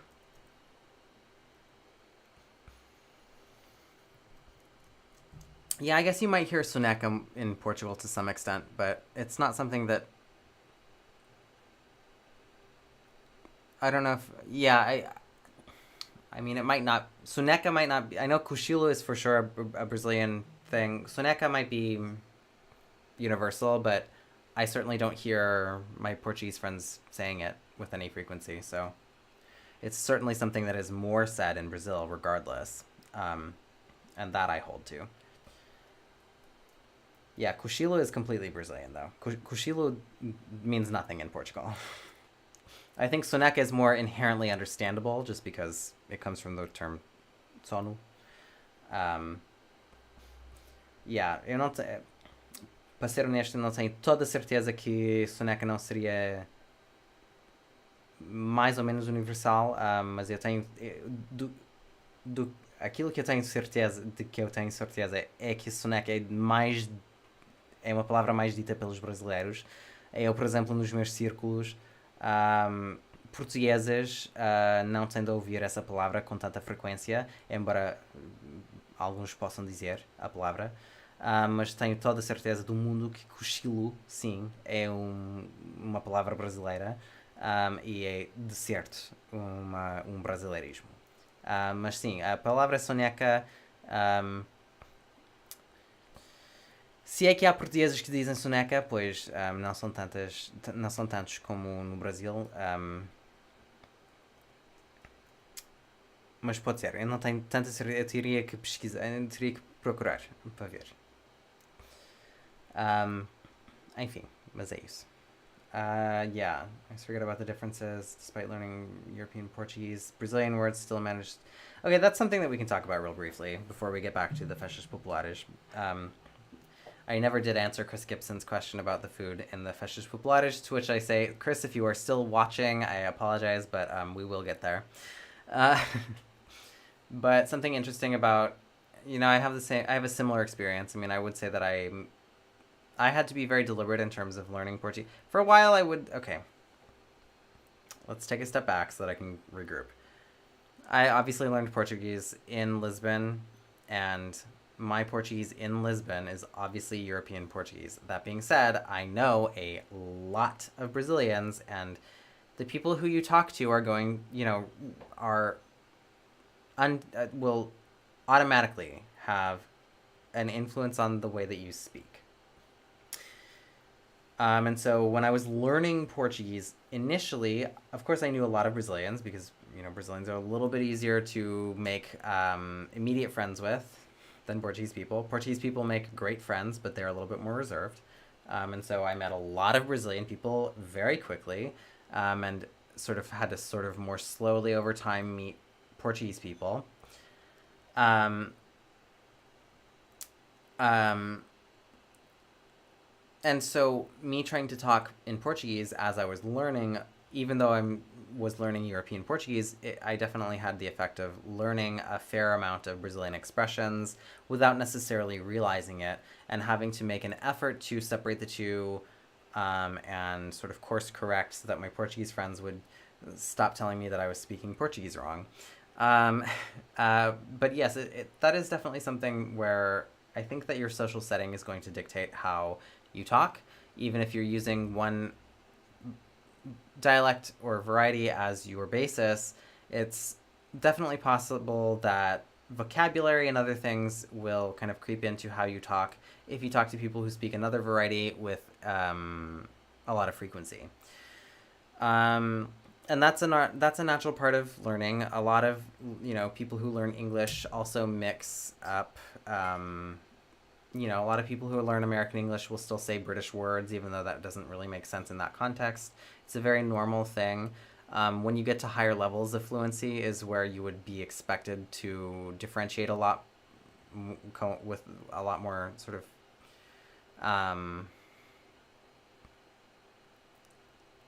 what is the word I'm looking for? Once you're more fluent, it's more expected that you have a greater distinction. I'll put it that way. But when you're in the early stages and intermediate stages of speaking a language, that kind of interference from dialects can definitely happen, and it does. And I definitely experienced it. And I, have heard many times from Portuguese people when I was still in the B levels, B1 and B2, que tal coisa não existe em português, and all of those sort of things. Portuguese people love to say that when you say Brazilian words. Um, and I've definitely been through that experience, so it's a very real thing. And really, the only thing that I can say to that is just that, if you are intent to speak one variety, and in Portuguese, it's very important to choose one. It's important to really put in some effort and take the time to separate those words as you come across them, or even of your own initiative. And really get them sort of separated, because I think when you're in mixed company, if you're speaking with Brazilians, you can use Brazilian words and it's not that big of a deal. You can adjust your speech like that. But then when you're speaking with Portuguese, you of course want to make sure that you have your vocabulary sort of laid out in your mind in such a way that you're using the sort of more expected European Portuguese vocabulary with those people. And I think having that ability to shift and that knowledge is something that is more inherent to somebody who is a second language speaker of Portuguese than per se somebody who has it as their native language, and maybe goes to the other country and adjusts the way that they speak. Because Brazilians also do shift the way that they speak in Portugal, for example, but their Portuguese is always going to end up being more inherently Brazilian, regardless of how much they adapt their Portuguese for different reasons. So that's a very normal thing, and actually a very interesting thing in terms of language learning, and how it changes and shifts, but also how the expectations change and shift the more you advance through the sort of formal levels of fluency. Alex comentou aqui que sempre esquece as diferenças, apesar de aprender o português europeu. Frequentes vezes aparecem palavras brasileiras na sua fala, no dia a dia. E isso é uma coisa curiosa, pois eu também tenho experiência com isso, a aprender português em Lisboa e falar com pessoas brasileiras e portuguesas em Lisboa, pois isso, linguisticamente falando, é uma pergunta, um tópico interessante, pois há um pouco de contextualização que temos aqui relativamente à aprendizagem de línguas, que nos informa sobre as formas como dialetos e variantes das línguas podem afetar o nosso modo de falar. Até nós em inglês temos observamos algumas vezes que pessoas que, por exemplo, falam de forma de modo basicamente americano, no inglês, frequentes vezes podem ter aprendido um inglês nomeadamente britânico ou supostamente britânico na escola, mas apesar de falar com sotaque americano, falam com anglicismos, tipo palavras da Inglaterra que não fazem sentido nos Estados Unidos. E acabam por ter um híbrido ou um misto, um inglês híbrido ou misto pouco natural. Isso é super comum nos níveis mais baixos e os níveis mais intermediários, em particular, em que há mais margem de erro. Pois tipo, não há tanta expectativa de ser mais correto e não há tanta expectativa que já sabes de cor todas essas distinções. Um, e isso também se aplica ao português, mas eu diria que tipo, quanto mais alto o nível, mais importante é ter separado as duas variantes. As variantes têm que ser bastante separadas em português em particular, um pouco mais do que em inglês, por vários motivos. Um, um, mas é também verdade que há muitos brasileiros em Portugal, até uma década atrás, quando eu morei de início em Portugal, havia muitos brasileiros. Os brasileiros culturalmente fazem amizades com mais facilidade, amizades rápidas e fáceis, muito mais do que os portugueses. Já falei sobre isso aqui no canal, mas os portugueses são bons amigos, mas são mais reservados. Um, e portanto demoram mais a fazer amizade. Agora, um,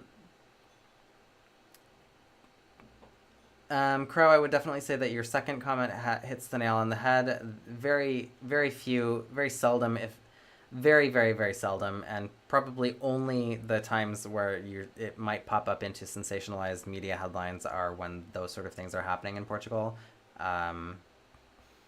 Brazilians speak Brazilian Portuguese in Portugal just fine, literally everywhere, every day. And the media just likes a funky, crazy story to get people riled up on the internet and share things and get clicks, but that's not something that really is happening with any kind of frequency.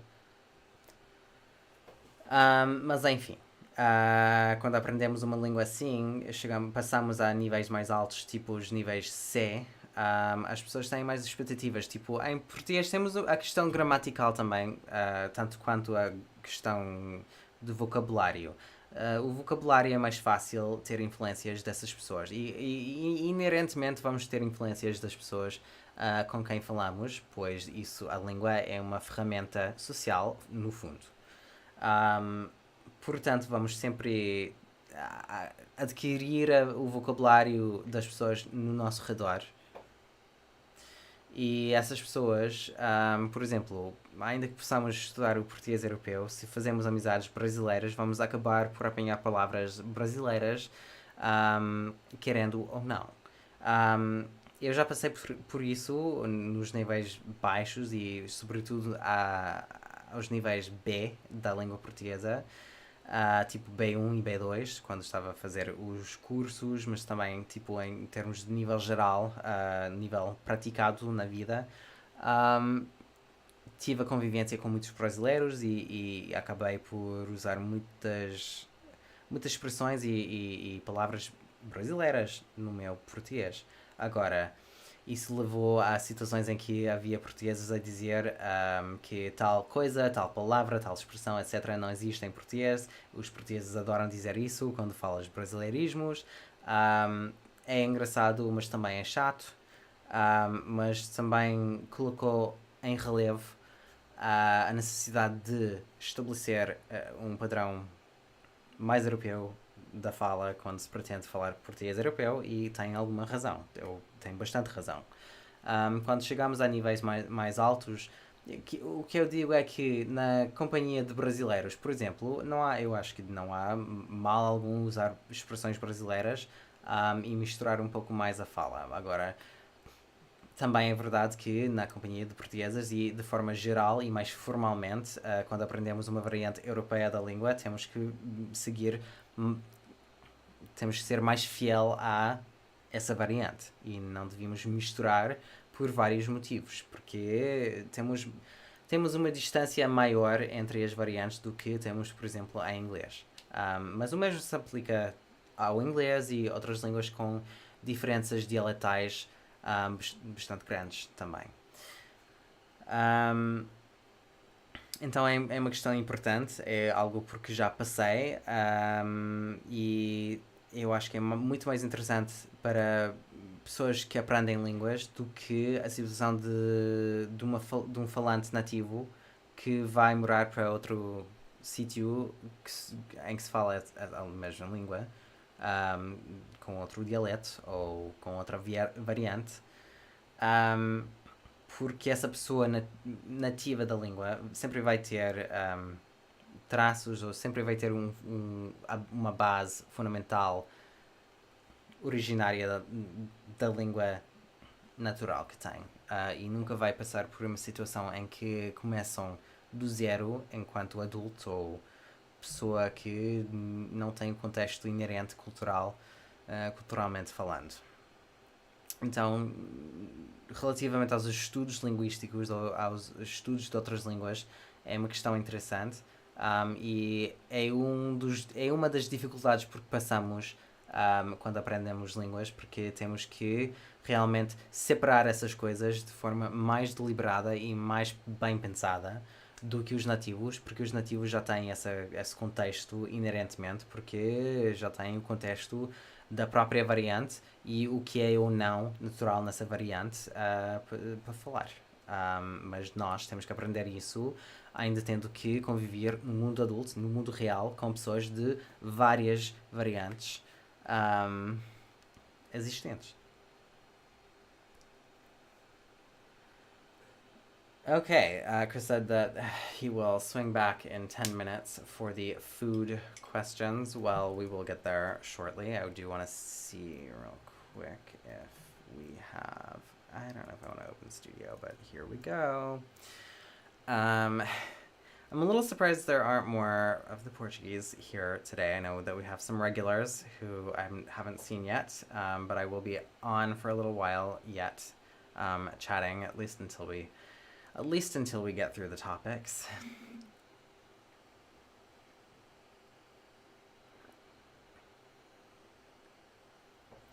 Excuse me, talking a lot like this does a number on my voice. And it's hot in this room. I just have a little fan on the ground here. So, bear with me. That being said, Crow escreveu um artigo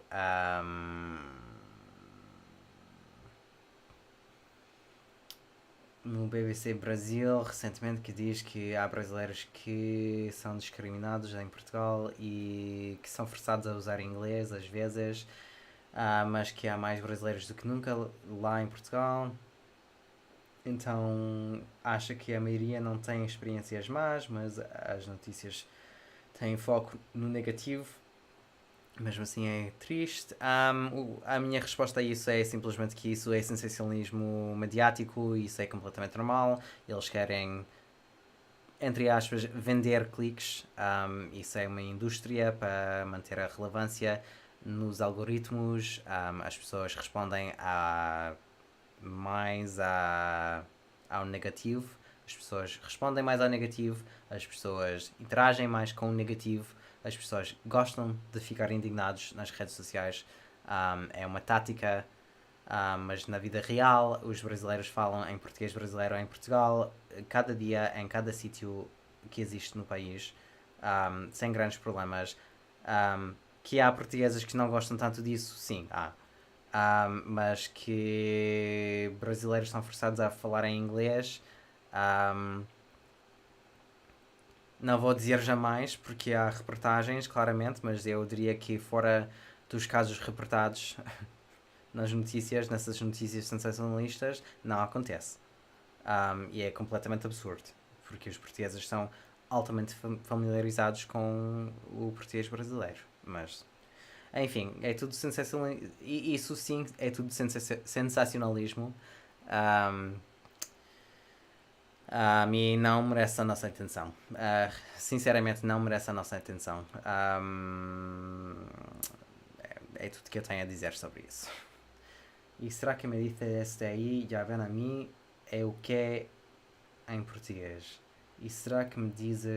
E será que me diz desde ali, já vem a mim? Eu não conheço a frase, Alex, então não posso fazer uma tradução a não ser bastante literal.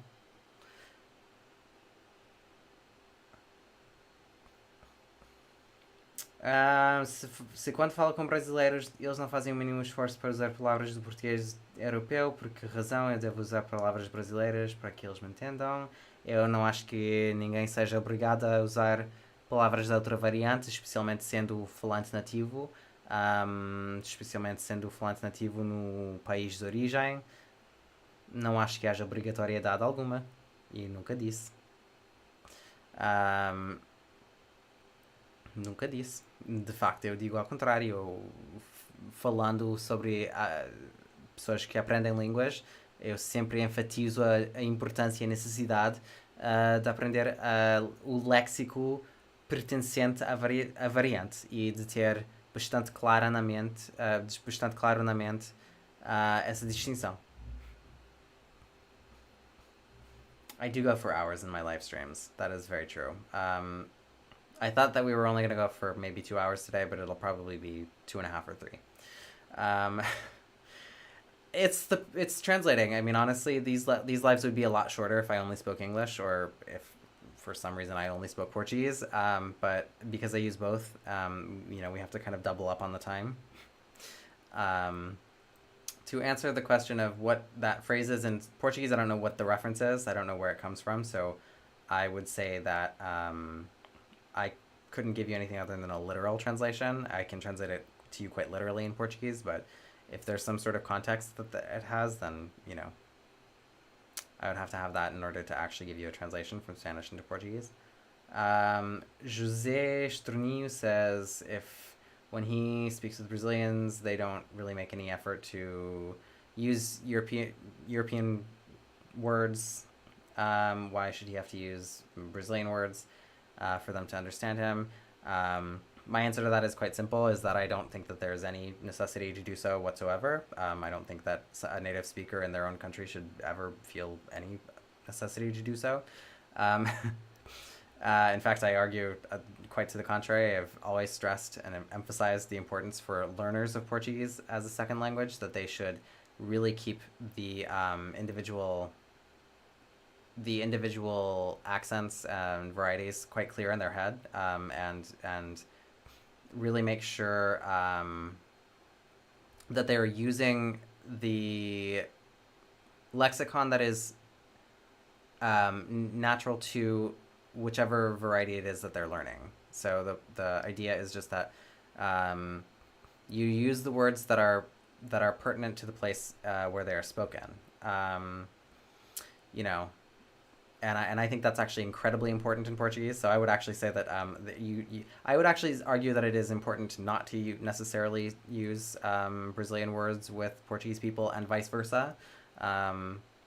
And that a native speaker in particular does not necessarily need to adapt their vocabulary. What we were talking about, however, is just the idea that sometimes for learners, you can, because of social context, you may learn a word from a different variety before you learn the variety word that you're in the target, in the variety that you're learning, which can cause confusion because you might not necessarily know.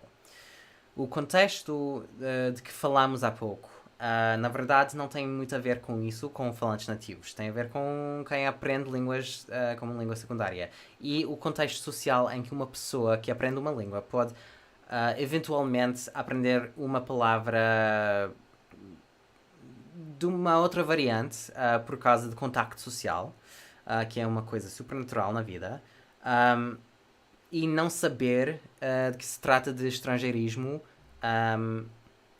de outra variante, por exemplo, e depois tem um pouco mais de dificuldade em ter que separar esses detalhes, ainda que seja importante fazer isso.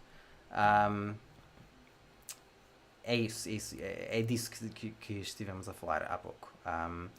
Que pode eventualmente haver casos para quem aprende uma língua que às vezes aprendem uma palavra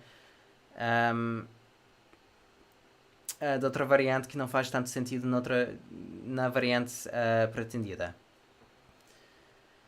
If you're actively trying to help someone, you should try to communicate regardless of who speaks what. Yeah, I mean, of course, obviously, you should just use whatever way is going to get the point across. I mean, language is fundamentally a social means of communication. However that has to happen is really the only thing that's important. There are two sort of answers to this, really, which is that there's the linguistics focused answer, which is that in the science of language, we really don't care about these distinctions all that much. They are all equally valid so long as everybody is communicating. And then there is the sort of culturally sort of normative side of or answer that we might have, which is just that cultural sensibilities exist, norms exist, and so we have to learn to navigate those in the most appropriate way possible. And so I'm always towing a line on my channel, for example, between the linguistics, the science of language, which is that, fundamentally I do believe that all dialect varieties are equally interesting and equally valid, but that also we have the cultural and normative context in the language, which exists and has a reason for doing so, and that we should also respect. Paulo Henrique Esquevete diz que se alguém estiver ativamente a tentar ajudar alguém, o mais importante é comunicar sem importar-se muito com quem fala o quê. Isso também é fundamentalmente verdade também. A língua é, no fundo, uma ferramenta social de comunicação. E há duas faces desta questão também, deste tipo de discurso, vamos dizer. Temos, por um lado, o lado linguístico, ou da ciência da língua, da linguística, que nos diz que cada variante e cada dialeto é igualmente interessante e igualmente válido, não importa como se fala. Mas também temos o outro lado cultural e normativo que nos diz que há sensibilidades culturais e há normas linguísticas que existem por algum motivo e devíamos respeitar essas normas e essas práticas culturais relativamente à língua. E aqui no canal também sempre fazemos uma balança entre essas duas faces da moeda da nossa língua aqui, língua portuguesa. Mas sim, então as respostas sempre são condicionadas assim, dessa forma. Also, também bem-vindo José Estranho. But if you ask around a person on the street, they don't need to do that. Yeah, I mean, for sure. For sure. I mean, it's this sort of, I think when we think about, when we think about native speakers adapting their language, an American will adapt their language. Anyone who moves to a different place will adapt their language to some extent. That's just a natural process. That's in dialectology within one language. That is just a natural process that is almost inevitable. So an American living in the United Kingdom will adopt, British terms for things because it's simply easier to be understood. But they won't change their accent entirely, and they won't change their dialect entirely because that's not really possible. It's very hard to do that in your native language unless you are in that pre-adolescent period. And the same thing is true of Brazilians in Portugal. By and large, Brazilians who spend a lot of time living in Portugal, if not the rest of their lives in Portugal, adapt their vocabulary to some extent to European Portuguese, because that is simply the easiest way of communicating with other people. But, of course, they are still Brazilians, so they're not going to completely lose their original dialect for the same reason that other people in other languages don't lose their native dialect after that sort of adolescence period, that critical language period of acquisition. também é verdade dizer que, para usar o exemplo do inglês, um americano que mora no Reino Unido, por exemplo, sempre vai fazer um ajuste, sempre vai apanhar palavras e começar a mudar o léxico e a adotar palavras e certas formas de expressar dos ingleses, dos britânicos, digamos assim.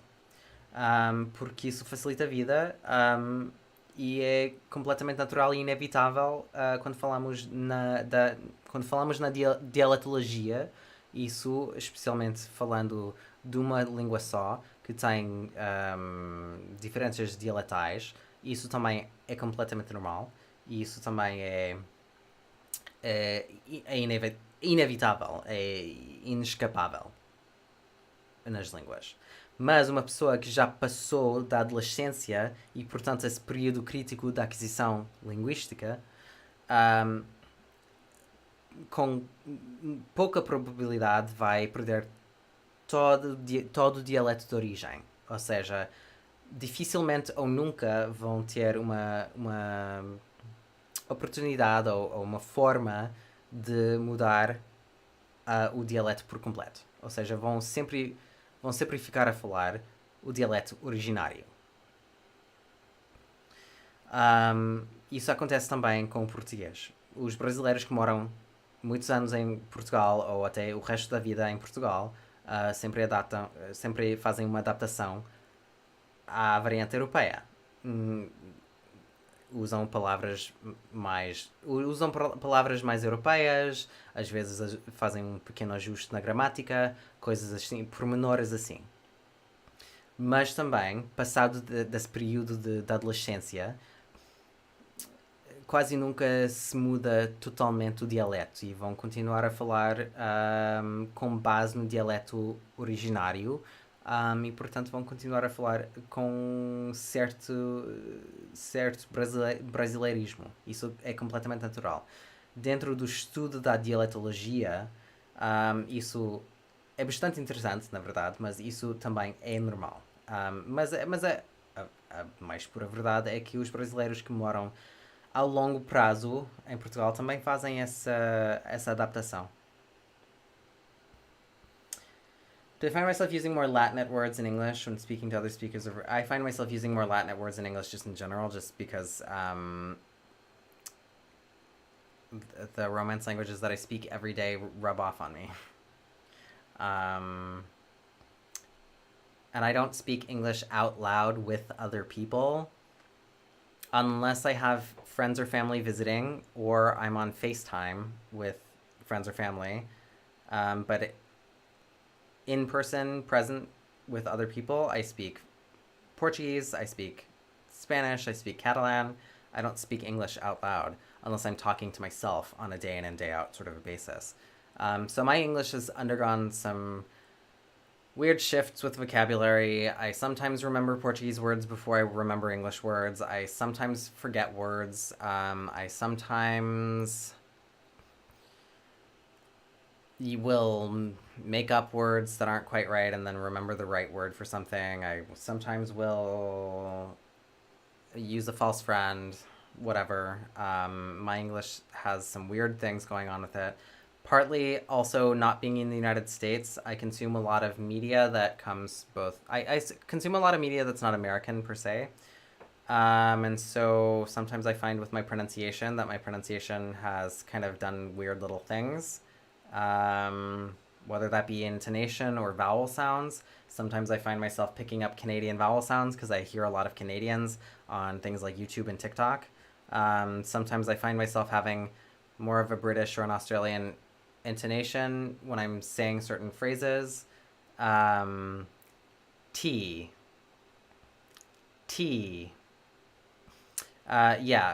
So my English, although fundamentally American from Colorado, so very broadly West United States English, has been affected to some extent by me living abroad, but obviously because it's my native language, I will never lose it, and it will never cease to have those characteristics.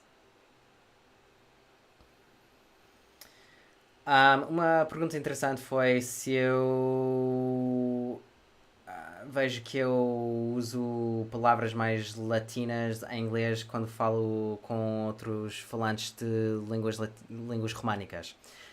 A verdade é que eu uso esse tipo de palavras praticamente sempre, por causa de influências do português, do espanhol, do catalão, das línguas românicas que eu falo no dia a dia, porque eu não falo inglês no dia a dia, eu não falo inglês em voz alta com outras pessoas. A não ser que haja alguém que me está a visitar, por exemplo, um amigo ou família que passa alguns dias aqui em Barcelona, mas com pessoas no dia a dia, eu não falo inglês. Eu falo inglês comigo próprio, aqui, cá em casa, em voz alta, ou no FaceTime. Uma ou duas vezes por mês, se muito, como muito.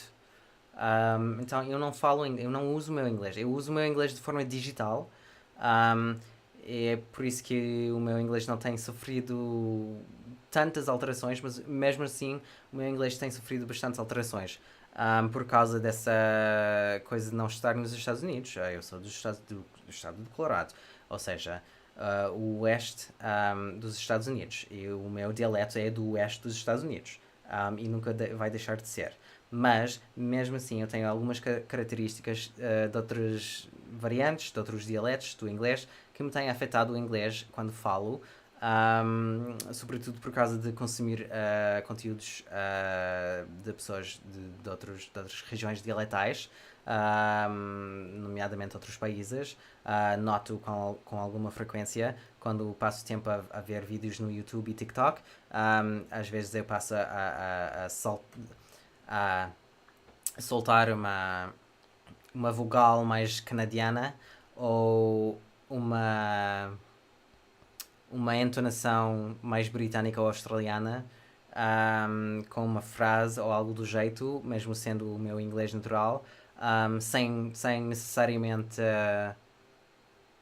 querer, sem necessariamente querer ou aperceber-me de que eu estou a fazer até depois de dizer a palavra. Mas o meu inglês nunca vai. O meu inglês, portanto, tem sofrido um pouco disso. Alterações, muitas vezes eu esqueço palavras, muitas vezes eu uso falsos amigos, muitas vezes eu invento. Algumas vezes eu invento palavras, porque a palavra real não me vem à mente de forma imediata. Às vezes eu tenho que pensar com um pouco mais para buscar a palavra em inglês. Isso tudo tem a ver com as línguas que eu falo no dia a dia. No dia a dia eu falo português, mais que nada. E depois também falo, obviamente, o castelhano e o catalão. E todas estas línguas têm alguma influência no meu inglês e na minha forma de pensar. Tudo afeta isso. Dito isso, eu uso o inglês de forma digital, eu trabalho com texto em inglês, e eu passo muito tempo na internet em inglês, então é claro que eu mantenho o inglês claramente impecável, é a minha língua materna, mas sim, falo com palavras mais latinas no próprio inglês, por causa disso, sem dúvida alguma.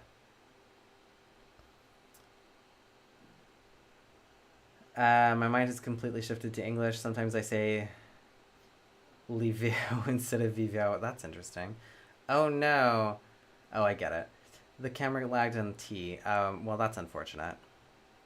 I apologize for the camera lagging. I think it is my internet on this live, and next time I will do my best to make sure that does not happen again. But I didn't catch it before I went live, so unfortunately that's just where we're at.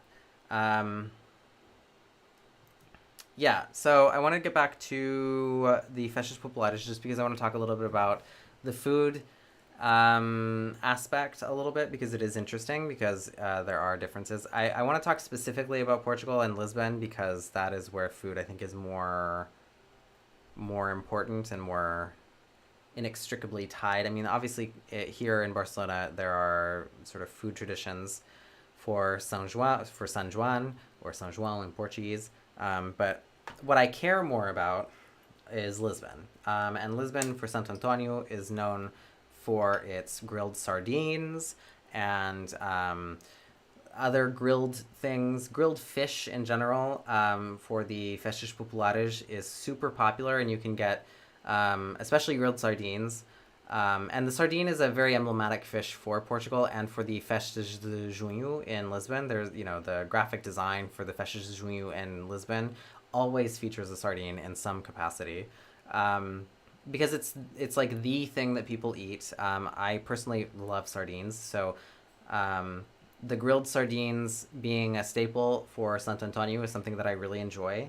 Santo Antonio, of course, is a practically month-long celebration. I mean, there's still some stuff that happens a little bit after Santo Antonio, the day proper, but I would say like half a month leading up to Santo Antonio, there are things going on.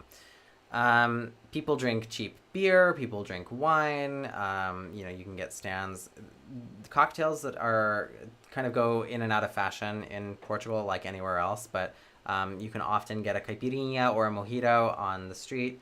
And those are sort of common, easily mixed beverages on street stands on the corner, which you'll find pretty much on any corner in Alfama.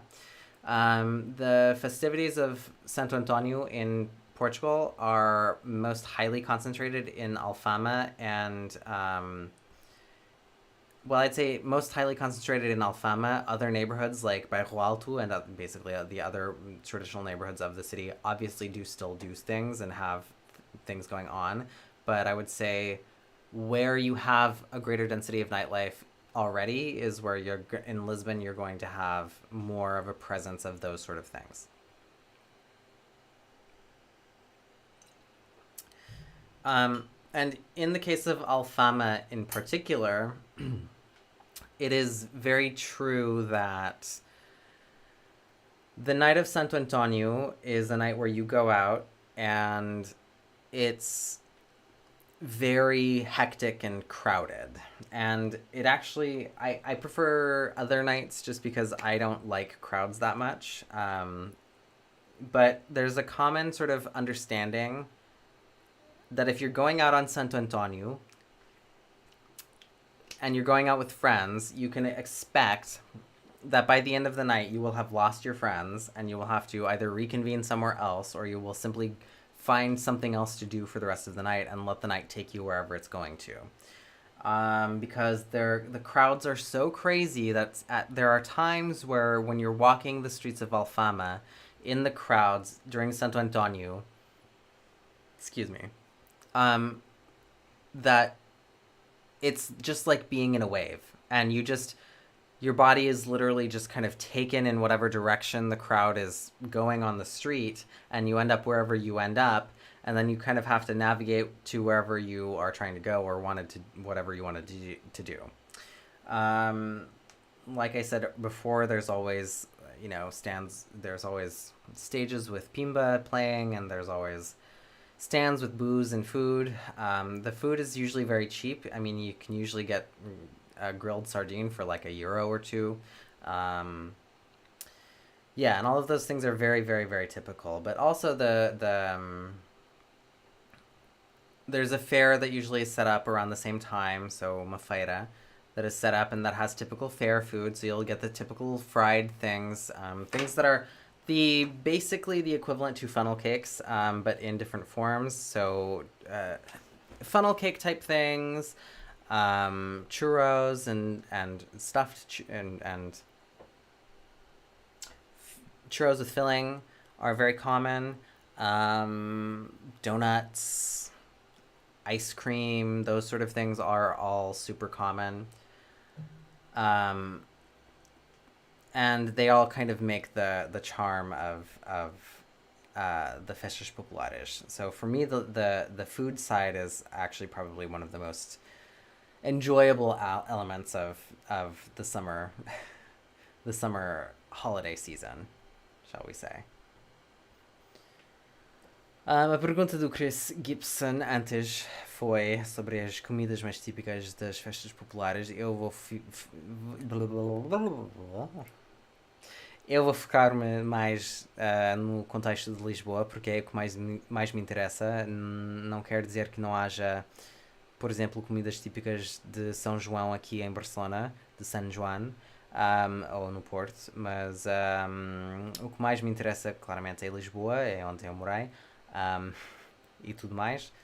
Um, e o que eu digo para responder à pergunta sobre quais as comidas mais tradicionais ou mais frequentes de consumir nas festas populares, eu diria que a sardinha é o mais emblemático, é singularmente o mais emblemático de todas as festas populares. A humilde sardinha é a mais famosa de todas as festas populares, sempre aparece sempre aparece nos cartazes e no design das festas de Lisboa. Sempre tem presença e é verdade que se compra uma sardinha grelhada em qualquer esquina, sobretudo em Alfama, para quem não conhece. Basicamente, durante as festas de Lisboa, um, o mais normal é que as zonas que já têm mais vida noturna e mais cultura disto enchem-se mais com pessoas e com festividades, tipo, nomeadamente, em particular, Alfama. Alfama é o coração realmente dessas festividades, mas também Bairro Alto, Graça, Santa Catarina, etc. Outras zonas da cidade, a Baixa, em certa medida. Toda a cidade fica de festa, de alguma forma ou outra, mas concentra-se sobretudo. Sim, eu já vou explicar isso, Paulo. Mas sobretudo é Alfama, onde se concentra a maior parte das festividades. E também Bairro Alto. E as comidas mais típicas, além da sardinha, há outros peixes também, mas a sardinha é de longe o peixe mais emblemático disso. Eu por acaso gosto muito de sardinhas, então eu sempre gosto de comer uma sardinha barata grelhada na esquina, assim. Um, quando é temporada das sardinhas assim, é um favorito meu. Um, Outros peixes pequenos assim também eu também gosto muito. Um, mas sempre há outras. Sempre há cerveja, sempre há vinho, sempre há bifanas, sempre há chouriços e outros embutidos ou enchidos. Um, embutido, na verdade, é castanhismo, por minha parte. Um, sempre há enchidos, sempre há tipo chouriço, linguiça ou outros assim do género. Sempre há bifanas ou pregos. Um, sempre há comidas assim que se fazem facilmente na grelha e de forma barata também. O importante também é que seja barato e, e, e facilmente consumido na rua, porque também temos de pensar que isso é uma coisa que se come nas mãos na rua. Uh, ou seja, então por causa disso, uma sardinha grelhada ou uma bifana é ideal para isso, porque não é preciso sentar e ter um prato e talheres e tal. É mais facilmente comido com as mãos ou com só um garfo, por exemplo. Um, mas também durante as festas de verão de junho sempre há feiras, tipo, sempre há uma feira em Lisboa e na feira há aquelas comidas típicas das feiras, um, os fritos, doces,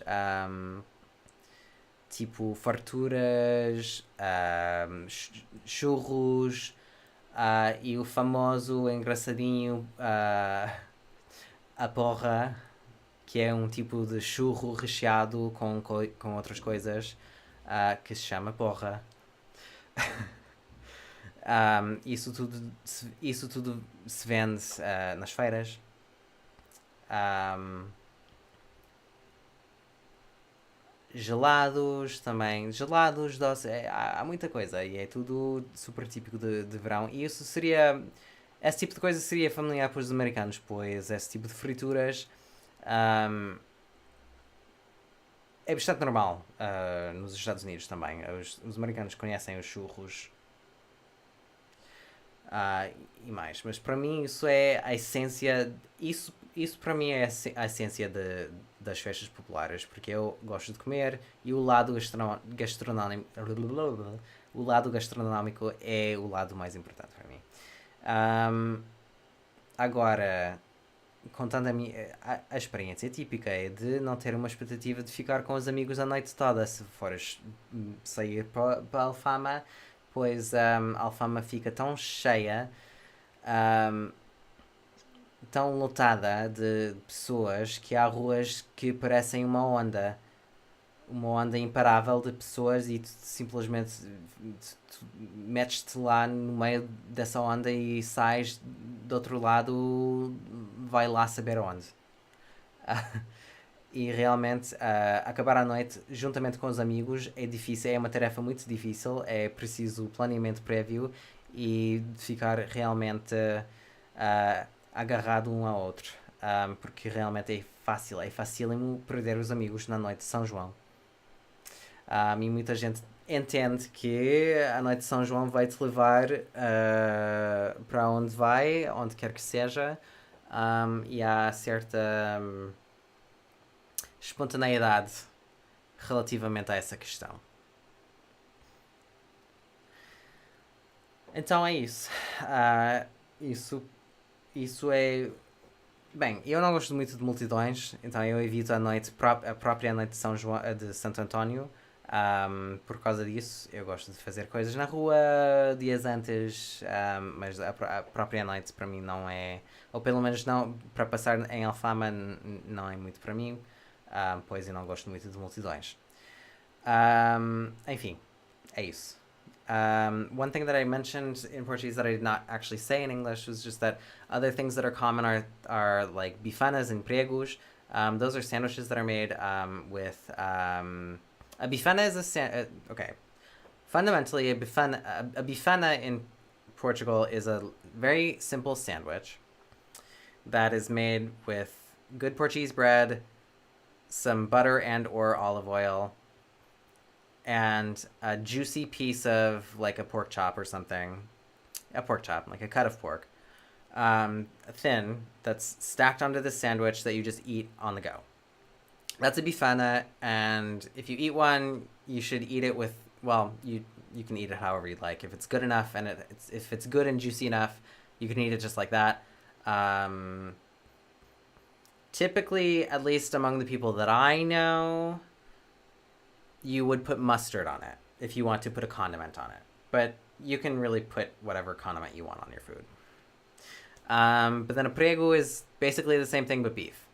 And those sort of things are also served very commonly on the street.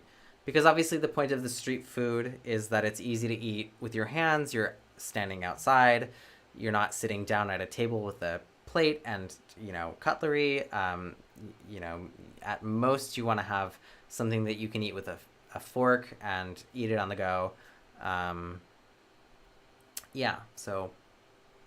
That's pretty much it. For me, that's the sort of essence of Sant Antonio. That's the sort of like essence of what it means to sort of enjoy the summer nights and the festivities of Portugal. I think in a lot of cases, festas populares, whether or not they're Sant Antonio, and whether or not they're in June, are quite often like that. In Lisbon, they really are focused on you are outside in good weather or not, but you're outside, you're socializing with people, you have something to eat and something to drink, and there's probably music out somewhere, whether it's pimba or otherwise. I'm not a fan of pimba myself, but it's undeniably a part of Portuguese culture, and every culture has a form of it. And that's really sort of like the essence of like the beginning of the summer to me. That's when people really start to make a big emphasis on going out on the weekends and things like that, just when the weather is better and it's more amenable to do so. And you don't want to be inside, roasting away. Okay, well, let's see. We've talked about Sant Antonio. We've talked about things in the chat. San Juan in Barcelona. I want to talk a little bit about that. I don't know to what extent. I know that it's a similar thing going on in Porto as in Barcelona, but I don't know to what extent people themselves light off fireworks or whatever, or if it's just a sort of municipal thing or what have you. I have never spent it in Port to know for sure. But in Barcelona, in the days leading up to San Juan, people buy fireworks. And so the night of San Juan, they light off fireworks, and the whole city sounds like a war zone. Because that's the way that they celebrate. And so every year there's a whole bunch of like warnings about protect your pets and put them in a safe place where they aren't too affected by the fireworks, and you can expect the whole city to be sort of dirty and littered with fireworks the next day. It kind of smells like gunpowder all the time. And it's, at least the first time you do it, I mean, when you live here multiple years, it kind of gets old after a while. But at least the first time you go, and sit on the beach and see fireworks going off everywhere, and it's pretty, and there are like lanterns and other things. It's pretty cool. And so even here in Barcelona, we have our kinds of festas populares, which is to say nothing of what is called a festa major in Catalan, which is like municipal patron saint holidays, but I don't think we have time to talk about that.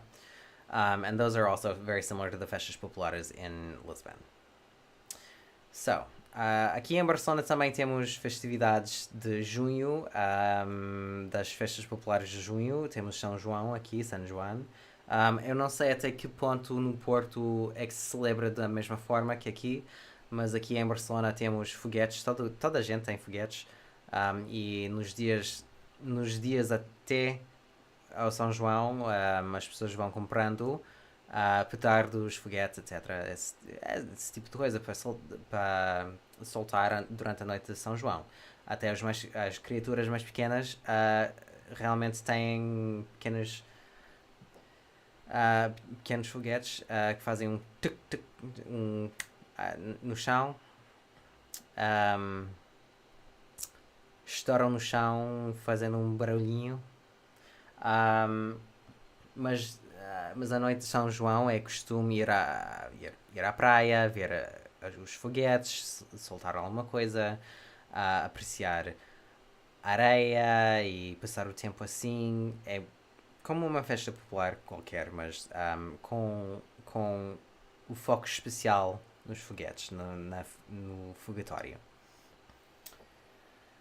E cada ano temos avisos sobre o bem-estar dos animais e realmente a cidade fica suja de foguetes, a cidade fica empoeirada, o cheiro no ar também fica.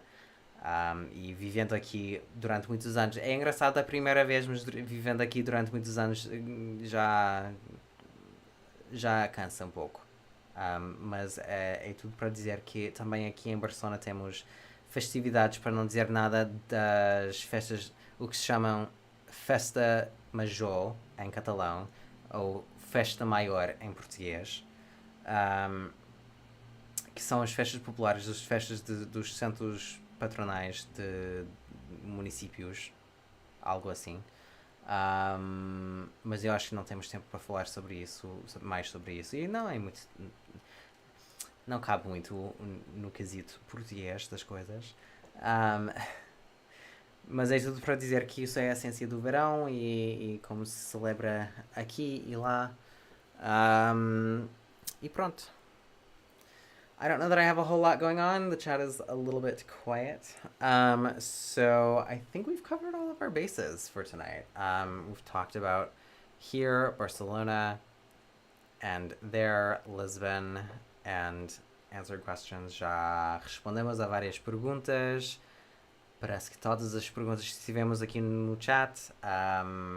Já falamos daqui em Barcelona, já falamos de Lisboa, lá em Lisboa. Era isso que eu tinha para junho. Eu sei que não fiz uma live em maio. Tecnicamente eu fiz uma live no dia 1 de maio, mas na verdade não houve live de maio, porque essa live foi tecnicamente a live de abril, porque 1 de maio caiu num fim de semana ou algo assim. E estas lives vão começar a ser mais quando tenho temas ou tópicos para ter uma conversa, pois mais pontualmente assim. Prevejo que vai ser mais ou menos uma vez por mês, mas se houver algum mês que não tenho tema ou estou mais ocupado e realmente não tenho tempo para falar assim, pode haver um mês eventualmente que não tem uma live. Mas pretendo continuar com tudo aqui no canal. Amanhã temos vídeo. Vou estar a editar o vídeo depois disto. Claramente vocês podem perceber que eu cá vou jantar e começar com mais edição desse vídeo. Lá vai o Duolingo chatear-me para fazer alguma coisa. Enfim, com tudo isso, vai haver um vídeo amanhã. Vamos falar do grande da literatura brasileira, Machado de Assis. E eu acho que vai ser um vídeo bastante interessante para todos, tanto brasileiros como portugueses. Pode ser que seja um vídeo em que pessoas discordam ou têm uma perspectiva diferente da minha, e eu convido esse tipo de diferenças muito nesse vídeo, especialmente nos comentários. Eu gostava de ver as ideias que as pessoas têm, mas vocês vão ter que ver para ter uma ideia mais clara do que eu falo. Mas lá vou eu vou ter que acabar a live aqui, porque é tempo de ir jantar e fazer coisas produtivas para a noite. So, we've talked about all the things that I wanted to talk about. I did want to add that I am kind of shifting from always doing a live every single month. You'll notice that I didn't do a live specifically for May, although the April live technically was on May 1st, and I think that was because that was on like a weekend or something. And really I'm going to do the lives more sort of when I have a topic or something to do them with, or something that I feel like has more of a conversation behind it. So although I do anticipate that there will be a live more or less once a month, if there happens to be a month where I don't feel like I have a good topic for a live, or if I'm just busier and I don't have time for a live, you know why. And we will reconvene in the videos. But that being said, there is a video that is going to come out tomorrow, and that video will be about Machado de Assis, the godfather of Brazilian literature, the absolute great of Brazilian literature. I think it will be a video that will be interesting to everybody, just because it's a very linguistics-focused video. So whether you're Brazilian or Portuguese or a second language learner of Portuguese, I think it will be very interesting. And I think it's a video that might have a little bit of disagreement in terms of things, or maybe differences of perspective, that I highly invite to comment and make it known. So if you do happen to have a different perspective on the video tomorrow, definitely let me know. I think it's very interesting. But yeah, I'm winding up my night. I'm going to edit the video after this live, after I eat dinner. So that's where we're at right now. The latter half of the conversation just made me hungry and want to drink. Yeah, I don't blame you.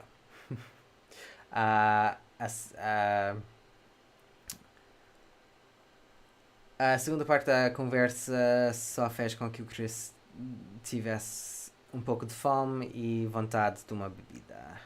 E realmente pode ser assim, é capaz de ser assim. Yeah, okay, so that's all I've got for today's live. I hope you enjoyed it. If you're watching this live afterward, in video, I encourage you to leave a comment. Also, that's right. I also just want to emphasize one last time that I have the Buy Me a Coffee link now here. This is the new thing that I am shifting toward on the channel. So if you want to literally buy me a coffee, if you want to send a tip my way, or basically buy me a coffee, you can do so. And buy me a coffee is it's a one-time thing, so it's not a monthly, it's not a subscription. It's just you can buy me a coffee whenever you feel like, however many times you feel like, but you're not tied to anything monthly or anything like that. And I think it will be a little bit more convenient for everybody, based on requests that I've gotten in the chat before, and in general. So don't forget that. There's that there if you're interested, and that definitely does help me and my channel. And yeah, so that's all I've got. Thank you all for being here. E para falar em português, para lembrar que agora tenho o Buy Me a Coffee aqui, que é uma forma de me dar uma gorjeta, literalmente, de me pagar um café. Pontualmente, enfatizo que é pontualmente, não é uma subscrição mensal, como o Patreon. É uma coisa pontual, podes pagar-me um café pontualmente, uma, duas, três, quantas vezes quiseres, mas é sempre pontual, e eu acho que isso vai ser mais conveniente para todos, baseado em comentários que eu já recebi aqui nas lives, e de forma geral. E realmente isso ajuda-me a mim e ao canal, porque eu sou uma operação de um. Então acho que isto vai ser uma solução bastante interessante no futuro. Ok, já está tudo. Alright, I will see you all next time. Thank you so much.